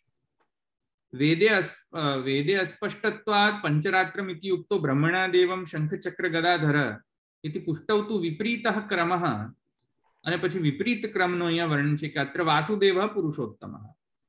એટલે અહીંયા ગોપેશ્વરજી એમ કહે છે કે અહીંયા વાસુદેવ વ્યૂહનો માને વાસુદેવનો પ્રાકટ્ય છે. વ્યૂહક્રમ એવી રીતે અહીંયા લખે પણ છે. અહીંયા જો પેજ નંબર 439 ફર્સ્ટ 3 લાઇન્સ તમે જો ટીકા રિફર કરી હોય ને બુભુત સુબોધિકા અત્યારે રિફર કરી રહ્યા હોય તેમાં જો 439 પેજ નંબરની અંદર ફર્સ્ટ 3 લાઇન્સ છે. એમાં જો કે પુરુષોત્તમજી શું સોરી ગોપેશ્વરજી શું કહે છે? અત્ર વાસુદેવ પુરુષોત્તમ. અહીંયા પુરુષોત્તમ નો અહીંયા પ્રાકટ્ય છે. અહીંયા કોઈ વ્યૂહ વિશેષ જે છે એનું અહીંયા વર્ણન નથી શંખ ગદા દ્યુધાયુધમ શબ્દથી. તેથી કરીને આ પુરુષોત્તમ જે છે એટલે કે આ વાસુદેવ જે છે વ્યૂહાત્મક વાસુદેવ નથી, આ સ્વયં પુરુષોત્તમ વાસુદેવ છે એમ કહી રહ્યા છે. અને પછી એમનો આયુધ ક્રમ પણ અહીંયા જસ્ટિફાય કરી રહ્યા છે. તો એ રીતે અહીંયા પણ એમને જસ્ટિફિકેશન આપ્યું છે કે આયુધ ક્રમ અહીંયા કેમ એવો હોવો જોઈએ, આમાં આવો આયુધ ક્રમ હોવો જોઈએ, આમાં આવો આયુધ ક્રમ હોવો જોઈએ. એનું જસ્ટિફિકેશન જો કે આપ્યું છે પણ એના કારણે એમ ન સમજવું જોઈએ કે તમે સ્વરૂપમાં કાઉન્ટિંગ કરવાનું શરૂ કરી દો અથવા તો તમે વ્યૂહનો પણ પછી સિક્વન્સ તમારા સેવ્ય સ્વરૂપમાં શરૂ કરી દો અને પછી એમ કહો ઓહો આ તો વાસુદેવ વ્યૂ નથી, આ તો સંકર્ષણ વ્યૂ છે, ચાલો હવે એમને ગણપતિ બાપ્પા મોર્યા કરો. આવી રીતે ઇન્ટરપ્રિટેશન નહીં કરતા. હા, આ એક પ્રિકોશનરી મેજર કહી રહ્યો છું કે આ રીતે ઇન્ટરપ્રિટેશન ન થાય એનું. Alright, clear?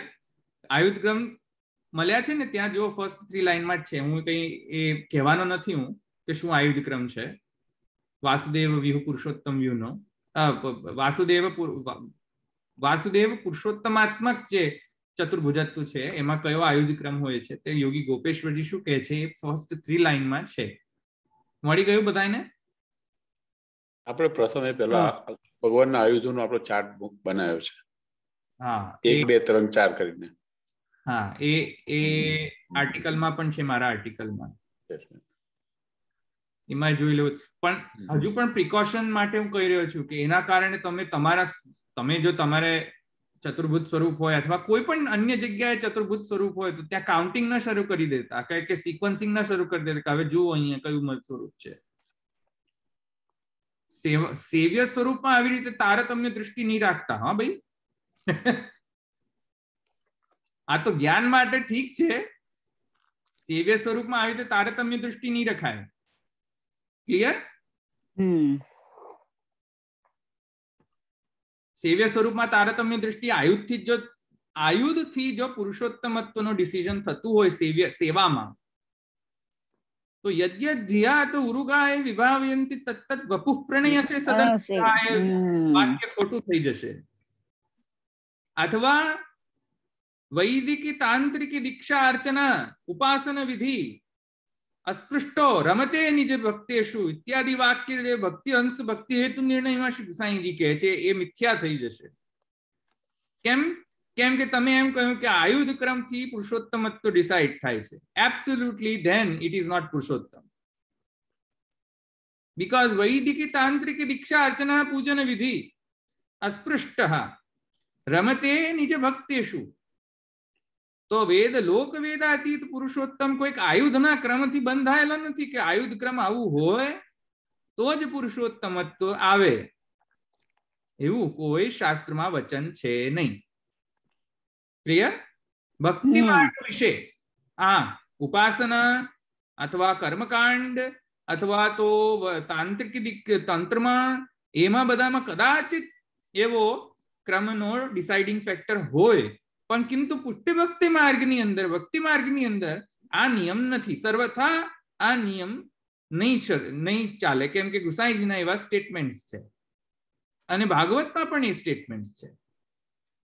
ભાગવત અને શ્રી ગુસાઈજીના સ્ટેટમેન્ટ્સના કારણે ભક્તિ માર્ગમાં આ આયુધ ક્રમ ઇત્યાદિ એ કોઈ પણ પુરુષોત્તમત્વને જજ કરવાનો કે બેરોમીટર નથી. બેરોમીટર એક જ છે પુરુષોત્તમત્વ છે કે નહીં, કે યદ્યધ્યા તો ઉરુગાય વિભાવયંતિ તત્તદ વપુ પ્રણયસે સદનુગ્રહાય. સમજમાં આવ્યું ને? એક જ બેરોમીટર છે કે નિર્ગુણા ભક્તિ છે કે નહીં, નિર્ગુણ સ્નેહ છે કે નહીં. ક્લિયર થઈ ગયું? શંખ ગદા યુધા યુધમ.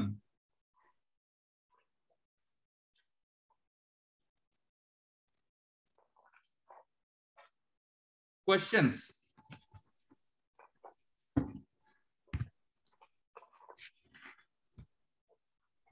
ધવલભાઈ, અહીંયા જે ઇન્ટરપ્રિટેશન અલગ અલગ લીધેલા છે અહીંયા સુબોધીમાં, તો ઇન્ટરપ્રિટેશન એ કયા બેઝ પર લેતા હોય છે? એકચ્યુઅલી વૈદિક કોર્સને લીધે કેવી ના કરે અલગ અલગ ઇન્ટરપ્રિટેશન? એ સંસ્કૃતની બ્યુટી છે અને ટીકાકારની સમજ છે. ટીકાકારો શંખ ગદા યુધાયુધમ શબ્દ જે છે એ શાસ્ત્રનું ઇન્ટરપ્રિટેશન કઈ રીતે કરવું જોઈએ એ બધાથી અનકોન્ટ્રાડિક્ટરી એવા ઇન્ટરપ્રિટેશન્સ આ ટીકાકારોએ આપેલા છે કે જે કોન્ટ્રાડિક્ટ ન થતું હોય, અને એવા ભિન્ન ભિન્ન ઇન્ટરપ્રિટેશન્સ આપેલા છે અને એને માત્ર આનંદાત્મક ગણવા જોઈએ, કોઈ કોન્ટ્રાડિક્ટરી નહીં ગણવા જોઈએ. એટલે એને માણવા જોઈએ આ બધા ડિફરન્સીસ જે છે ટીકાકારોના. તે રીતે સંસ્કૃતમાં એ પોસિબિલિટી છે બધી, કારણ કે વિશ્વ તો મુક્તા છે ને એમાં, એટલા માટે. બરાબર બરાબર. કારણ કે સૂત્રાત્મક વાણી છે ને, શંખ ગદા યુધા યુધમ, એમાં ઘણું બધું ઇન્ટરપ્રિટેશન થઈ શકે છે. શંખ છે આદિ જેના બહુવ્રીહી સમાસ, એને જોયું? શંખ ગદા દ્યુધા યુધમ, આદિ શબ્દ આવ્યો ને, ઉત અને આદિ શબ્દ આવ્યો, જો સંધિ વિચ્છેદ કરો તો બરાબર. હા, તો એક ઇન્ટરપ્રિટેશન એ પણ થઈ શકે કે શંખ છે આદિ જેના, એટલે કે શંખ છે સિક્વન્સમાં પહેલા જેના, તો શંખ પછી જે આવે છે એને રિફર કરવામાં આવી રહ્યું છે ક્રમમાં. સમજમાં આવ્યું? એટલે ચક્રને રિફર કરવામાં આવ્યું છે સ્પેસિફિકલી. એટલે આટલું બધું એનું એકચ્યુઅલી ઇન્ટરપ્રિટેશન અલગ અલગ થાય છે ટીકાકાર પ્રમાણે. બરાબર. હા, કારણ કે સંસ્કૃત, કારણ કે વાક્યાર્થ, શબ્દાર્થ એ બધા એમાં જુદું જુદું અર્થ નીકળી શકે છે. એટલે કોઈ ખોટું કોઈ સાચું કઈ નહીં, ઇન્ટરપ્રિટેશન ટાઈપનું છે. હા, બરાબર. ઇન્ટરપ્રિટેશન બધા સાચા છે, કોઈ ખોટું નથી. કિંતુ એ હું એ જ ખાલી એક જ વાતને પ્રિકોશન વોર્નિંગ તરીકે, not warning, just precautionary measure તરીકે, કે આ ઇન્ટરપ્રિટેશન્સ, કારણ કે હું પોતે એવું કરતો હતો એટલે હું કહી રહ્યો છું, આ કોઈ બીજાની વાત નથી કરતો. હું પણ પછી જયારે મેં આ વાંચ્યું પછી મારા મનમાં ચાલો આપણે હવે બધા સ્વરૂપોને લો, ચિત્ર હાથમાં લો, અને પછી આઈ સ્ટાર્ટેડ કાઉન્ટિંગ. મેં કહ્યું ક્યાં છે અહીંયા, કલ્યાણરાયજીની અંદર કયો છે, પછી એમાં શંખ ઉપર છે, નીચે મથુરાનાથજીની અંદર શું છે, પછી ત્યાં પછી મેં જઈને કહ્યું કે ઓહો આ તો મધુસૂદન વ્યૂ છે મથુરાનાથજીમાં, અચ્છા પછી કલ્યાણરાયજીમાં શું છે જો, ચાલો. આવી રીતે શું મળવાનું હતું? પણ what's the output, what's the outcome, what's the intention? Low level પર જતા રહે આપણે, જે બ્રાહ્મિક સ્વરૂપ વિચારવાનું તે તો ના વિચાર્યું. હા, તો ધેટ્સ અ રોંગ મેન્ટાલિટી અને that's a wrong approach to take. સમજમાં આવ્યું ને? એટલે આવું નહીં કરવું જોઈએ, જે મેં કર્યું એવું નહીં કરવું જોઈએ. નહીં તો પાછું એવું જ પાછું થશે કે હવે ચાલો હવે કલ્યાણરાયજી મોટા ને મથુરાનાથજી નાના. પણ એ એબ્સોલ્યુટલી રોંગ છે એવું ડિડક્ટ કરવું. એ આયુધ ક્રમથી પુરુષોત્તમત્વ ડિસાઇડ થતું નથી. સમજમાં આવ્યું? બધા સ્વરૂપ એક જ તત્વના છે. બરાબર ને? બધા જે સ્વરૂપ છે એક જ તત્વના છે, એક તત્વ જ છે, એટલા જ આપણે માનીએ તો નહીં. હા, એ રીતે માનવું જોઈએ કે આપણો ભાવ આ સ્વરૂપમાં શું છે, એથી સ્વરૂપ ગવર્ન થશે. આપણો ભાવ હવે હોય શ્રીનાથજીને આપણે એમ ગણતા હોય કે ના ના આ તો કોઈ ભૈરવ છે, કાલ ભૈરવ છે, તો હવે મારે શું કરવું? શ્રીનાથજીની મૂર્તિ તો શ્રીનાથજીની છે, પણ આપણે એમ કોઈક માનતા હોય કે આ તો કાલ ભૈરવનો સ્વરૂપ છે અથવા યક્ષનો સ્વરૂપ છે, તો ભગવાન ક્યાં તો પુરુષોત્તમ, ત્યાં પુરુષોત્તમ રહેશે પછી? પણ એ તો એવું પણ થઈ શકે ને કે કાલ ભૈરવ ભગવાન થઈ શકે, એમ એવું પણ રહી થાય. પણ પુરુષોત્તમ કઈ રીતે થઈ શકે? જો કાલ ભૈરવનો જ સ્વરૂપ હોય માનતા હો તો પુરુષોત્તમ ન રહી જાય.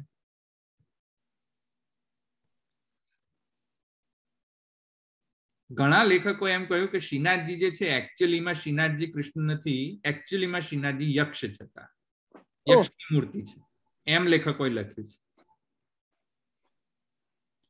સાચું નથી આ, પણ આ વેસ્ટર્ન લોકો જે રિસર્ચર્સ હોય ને, બુદ્ધિ જેનામાં, આમે વેસ્ટર્ન એ લોકોના આમાં બહુ વધારે બુદ્ધિ જાજી હોતી નથી, આપણા શાસ્ત્રને ભણતા નથી, so we don't care. But what I am trying to say is કે આવા પછી રિસર્ચો કરે કે શ્રીનાથજીનો સ્વરૂપ જો છે તો એકચ્યુઅલીમાં યક્ષનો સ્વરૂપ છે. આ તો તમે લોકોએ પુષ્ટિમાર્ગીઓએ બધું કૃષ્ણને કરી દીધું છે, બાકી આ તો શ્રીનાથજીનો સ્વરૂપ જે છે યક્ષનો સ્વરૂપ છે એમ કહેતા હતા. તો હવે જો કોઈક એને યક્ષનો સ્વરૂપ માનતો, ત્યાં શ્રીનાથજી રહે એના માટે? ના રહે. એના માટે શ્રીનાથજી નથી, તો શ્રીનાથજી શા માટે ત્યાં હોય? એના માટે આવ્યું સમજમાં? તે વસ્ત્રમાં પુરુષોત્તમની ભાવના કરે તો વસ્ત્ર શ્રીનાથજી નહીં હોય? વસ્ત્રમાં ક્યાં છે ઉક્ષિપ્ત હસ્ત પુરુષો ભક્તામાકારત્યુત? ક્યાં છે વસ્ત્ર કરે છે એવી ઉક્ષિપ્ત હસ્ત, ઊંચો હસ્ત કરીને આમ? સ્વરૂપ હસ્ત તો છે નહીં ત્યાં એવો ઉક્ષિપ્ત હસ્ત વસ્ત્રમાં. છતાં વસ્ત્રમાં પુરુષોત્તમ, વસ્ત્ર પુરુષોત્તમ નથી છે. સમજમાં આવ્યું?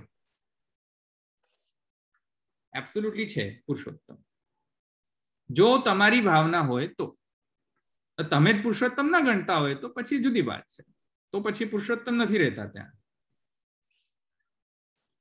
પણ તમે એમને પુરુષોત્તમ, અમારા દ્વારકાધીશજી જયારે ચુરાઈ ગયા ત્યારે કૌસ્તુભમણીની સેવા થતી, તો કૌસ્તુભમણી દ્વારકા પુરુષોત્તમ નથી, તો ત્યાં કોઈ અંશકલા અવતારની સેવા થઈ તો કૌસ્તુભમણીની. હા, આવ્યું કે નહીં સમજ? આ બ્રહ્મવાદ નથી. જો એમ સમજો કે કૌસ્તુભમણીની સેવા થઈ એટલે અંશકલા અવતારની સેવા થઈ, absolutely wrong. You don't understand બ્રહ્મવાદ, ધેન યુ ડોન્ટ અન્ડરસ્ટેન્ડ ભક્તિ માર્ગ.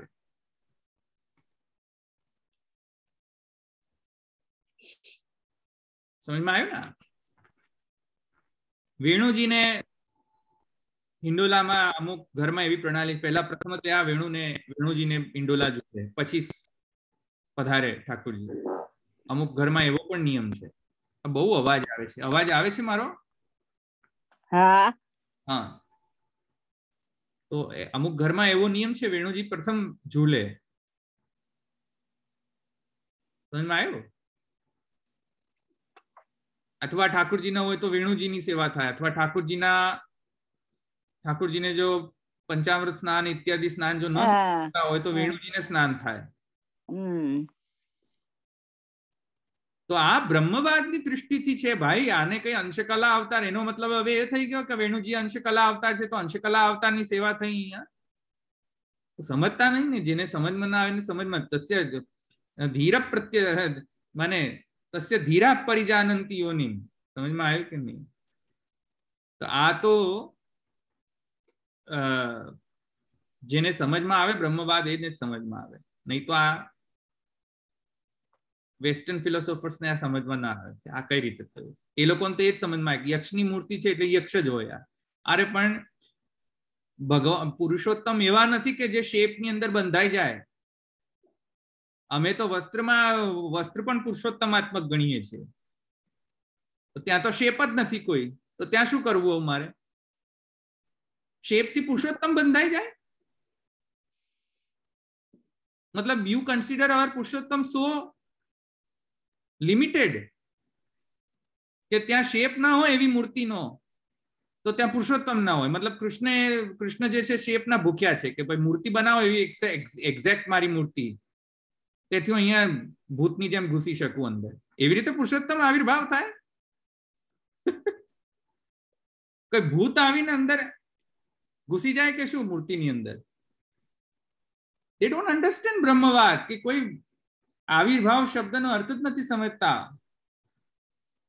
યહ આત્મની તિષ્ઠન યા આત્માનમ અંતરોપ્યતિ યસ્ય આત્મા શરીરમ સા આત્મા અંતર્યામી અમૃત.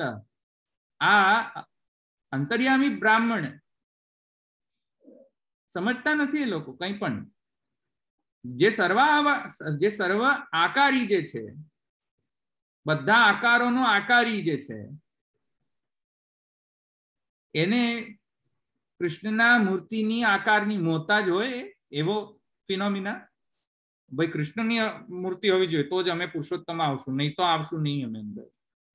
ભૂતની જ અમે ઘૂસીશું નહીં અંદર. આવી રીતે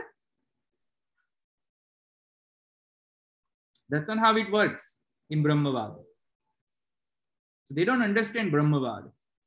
Similarly, ભગવત પ્રાકટ્ય થાય તો પણ યથા પ્રાચ્યાન દિશિન્દુરીવ પુષ્કલઃ, એવી રીતે ભગવત પ્રાકટ્ય થાય. જેમ પ્રાચી દિશાની અંદર પૂર્ણ ચંદ્રોદય હોય, પછી ધીરે ધીરે પ્રાચીમાંથી પૂર્વમાંથી પશ્ચિમ તરફ જતો હોય ચંદ્ર. જેમ પૂર્વમાંથી પશ્ચિમ તરફ જાય પ્રયાણ થાય, એ જતો નથી જો કે, પણ એ માને પૃથ્વીની ના એવા એક્સિસના કારણે, એના જે રોટેશનના કારણે એવી માને સ્થિતિ હોય છે ચંદ્રની કે પૂર્વ દિશામાં જ્યારે હોય, પૂર્ણ જ્યારે ચંદ્ર હોય ત્યારે પૂર્વ દિશામાં જ હોય. એ તમે જોજો, નોટિસ કરજો. હા, સમજમાં આવે છે કે નહીં? પૂર્ણ દિશા જે હોય ત્યાં જ પૂર્ણ ચંદ્ર જે પૂર્ણ દિશામાં જ હોય. પછી ધીરે ધીરે જ્યારે જેમ જેમ એની કલા ઓછી થતી જાય તેમ તેમ કલા ઓછી થતી થતી એ પશ્ચિમ દિશામાં જતો થાય. સમજમાં આવ્યું કે નહીં? આપણે દેખાય એમ કે આ પશ્ચિમ દિશામાં છે. હવે તેવી રીતે જેમ પૂર્ણ ચંદ્ર પૂર્વ દિશાની અંદર હોય છે, તેવી રીતે યથા પ્રાચ્યાન દિશિન્દુરીવ પુષ્કલ, જેમ ચંદ્ર જે છે ખરેખર તો ત્યાં તે જ ચંદ્ર રહે છે, isn't it? ચંદ્ર કઈ પેલો અડધો નથી થઈ જતો. ચંદ્ર રિમેન્સ ચંદ્ર ઓનલી. એમ યથા પ્રાચ્યાન દિશિન્દુરીવ પુષ્કલ, જેવી રીતે પૂર્વ દિશાની અંદર પ્રાચી દિશાની અંદર પૂર્ણ ચંદ્રોદય હોય છે, તેવી રીતે અહીંયા ભગવાન જે ભગવાન દેવક્યામ દેવરૂપિણ્યામ અથવા દેવક્યામ વિષ્ણુરૂપિણ્યામ વિષ્ણુ સર્વગુહાશય યા આત્મનિ તિષ્ઠન યા આત્માનમ અંતરો યમિયતિ યસ્ય આત્મા શરીરમ સ વિષ્ણુ, એ વિષ્ણુ જે છે સર્વમાં જે વ્યાપક છે, વ્યાપ્ત વિષ્ણુ જે છે તે અચાનક દેવકીજીમાંથી માને પુરુષોત્તમત્વેન પૂર્ણ પ્રાદુર્ભાવ થયો તેમનો. એવું છે. યથા પ્રાચ્યાન દિશિન્દુરીવ પુષ્કલઃ, સર્વ કલાઓથી પૂર્ણ ચંદ્રોદય જેમ પૂર્વ દિશાની અંદર થાય તેમ ચંદ્ર તો ત્યાં જ હતો, વિદ્યમાન હતો. એવી રીતે વિષ્ણુ તો બધે જ જગ્યાએ છે, કિંતુ દેવકીજીમાં વિશેષ રૂપથી પુરુષોત્તમત્વ પૂર્ણ પુરુષોત્તમત્વેન ત્યાં આવિર્ભૂત થયા. સમજમાં આવ્યું? એ અહીંયા કહેવાનો અર્થ છે. તેવી રીતે પણ નિજ સેવ્ય સ્વરૂપમાં યથા પ્રાચ્યાન દિશિન્દુરીવ પુષ્કલઃ, એવું ભાવના હોવી જોઈએ પોતપોતાના નિજ સેવ્ય સ્વરૂપની અંદર. હવે એ હોય વસ્ત્ર, કે એ હોય ચિત્રજી, કે હોય બાલકૃષ્ણલાલજી, કે હોય મદન મોહનજી, કે હોય શ્યામ સ્વરૂપ, કે હોય તે ઠાડા સ્વરૂપ કે બેઠા સ્વરૂપ, ઇટ ડઝન્ટ મેટર. યથા પ્રાચ્યાન દિશિન્દુરીવ પુષ્કલઃ, એ ભાવના છે કે નહીં પોતાની નિજ સેવ્ય સ્વરૂપની અંદર? એ કોન્ફિડન્સ હોવો જોઈએ. એ કોન્ફિડન્સ હોય તો પુરુષોત્તમ છે, કોન્ફિડન્સ ન હોય તો ખબર નહીં પુરુષોત્તમ છે. કોન્ફિડન્સ હોવો જોઈએ પોતપોતાના નિજ સેવ્ય સ્વરૂપની અંદર. યથા પ્રાચ્યાન દિશિન્દુર્ય, જેમ દેવકીજીમાંથી પ્રકટ થયા તેમ અમારા પણ અમારા ઘરથી પણ એ પ્રકટ થાય છે આજે. એમ સમજમાં આવ્યું? તો એ કોન્ફિડન્સ હોવો જોઈએ. એ કોન્ફિડન્સ કરો. અચ્છા, અહીં રાખીએ. એની ક્વેશ્ચન્સ? આજે વધારે થઈ ગયું, થોડું લાંબુ થઈ ગયું.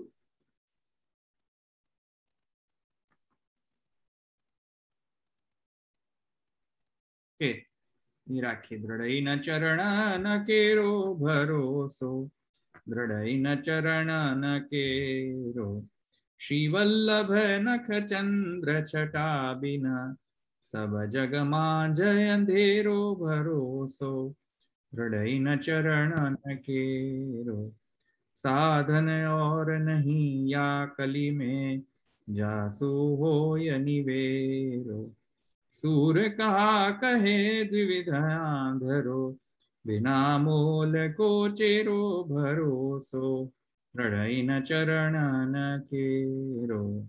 श्री वल्लभाधीश की जय, श्री गोपीनाथ प्रभु चरण की जय, श्री साईं जी परम दयाल की जय, श्याम सुंदर श्री यमुने महारानी की जय, श्री द्वारिकाधीश की जय। सर्वे वैष्णव ने जय श्री कृष्ण। जय श्री कृष्ण। जय श्री कृष्ण।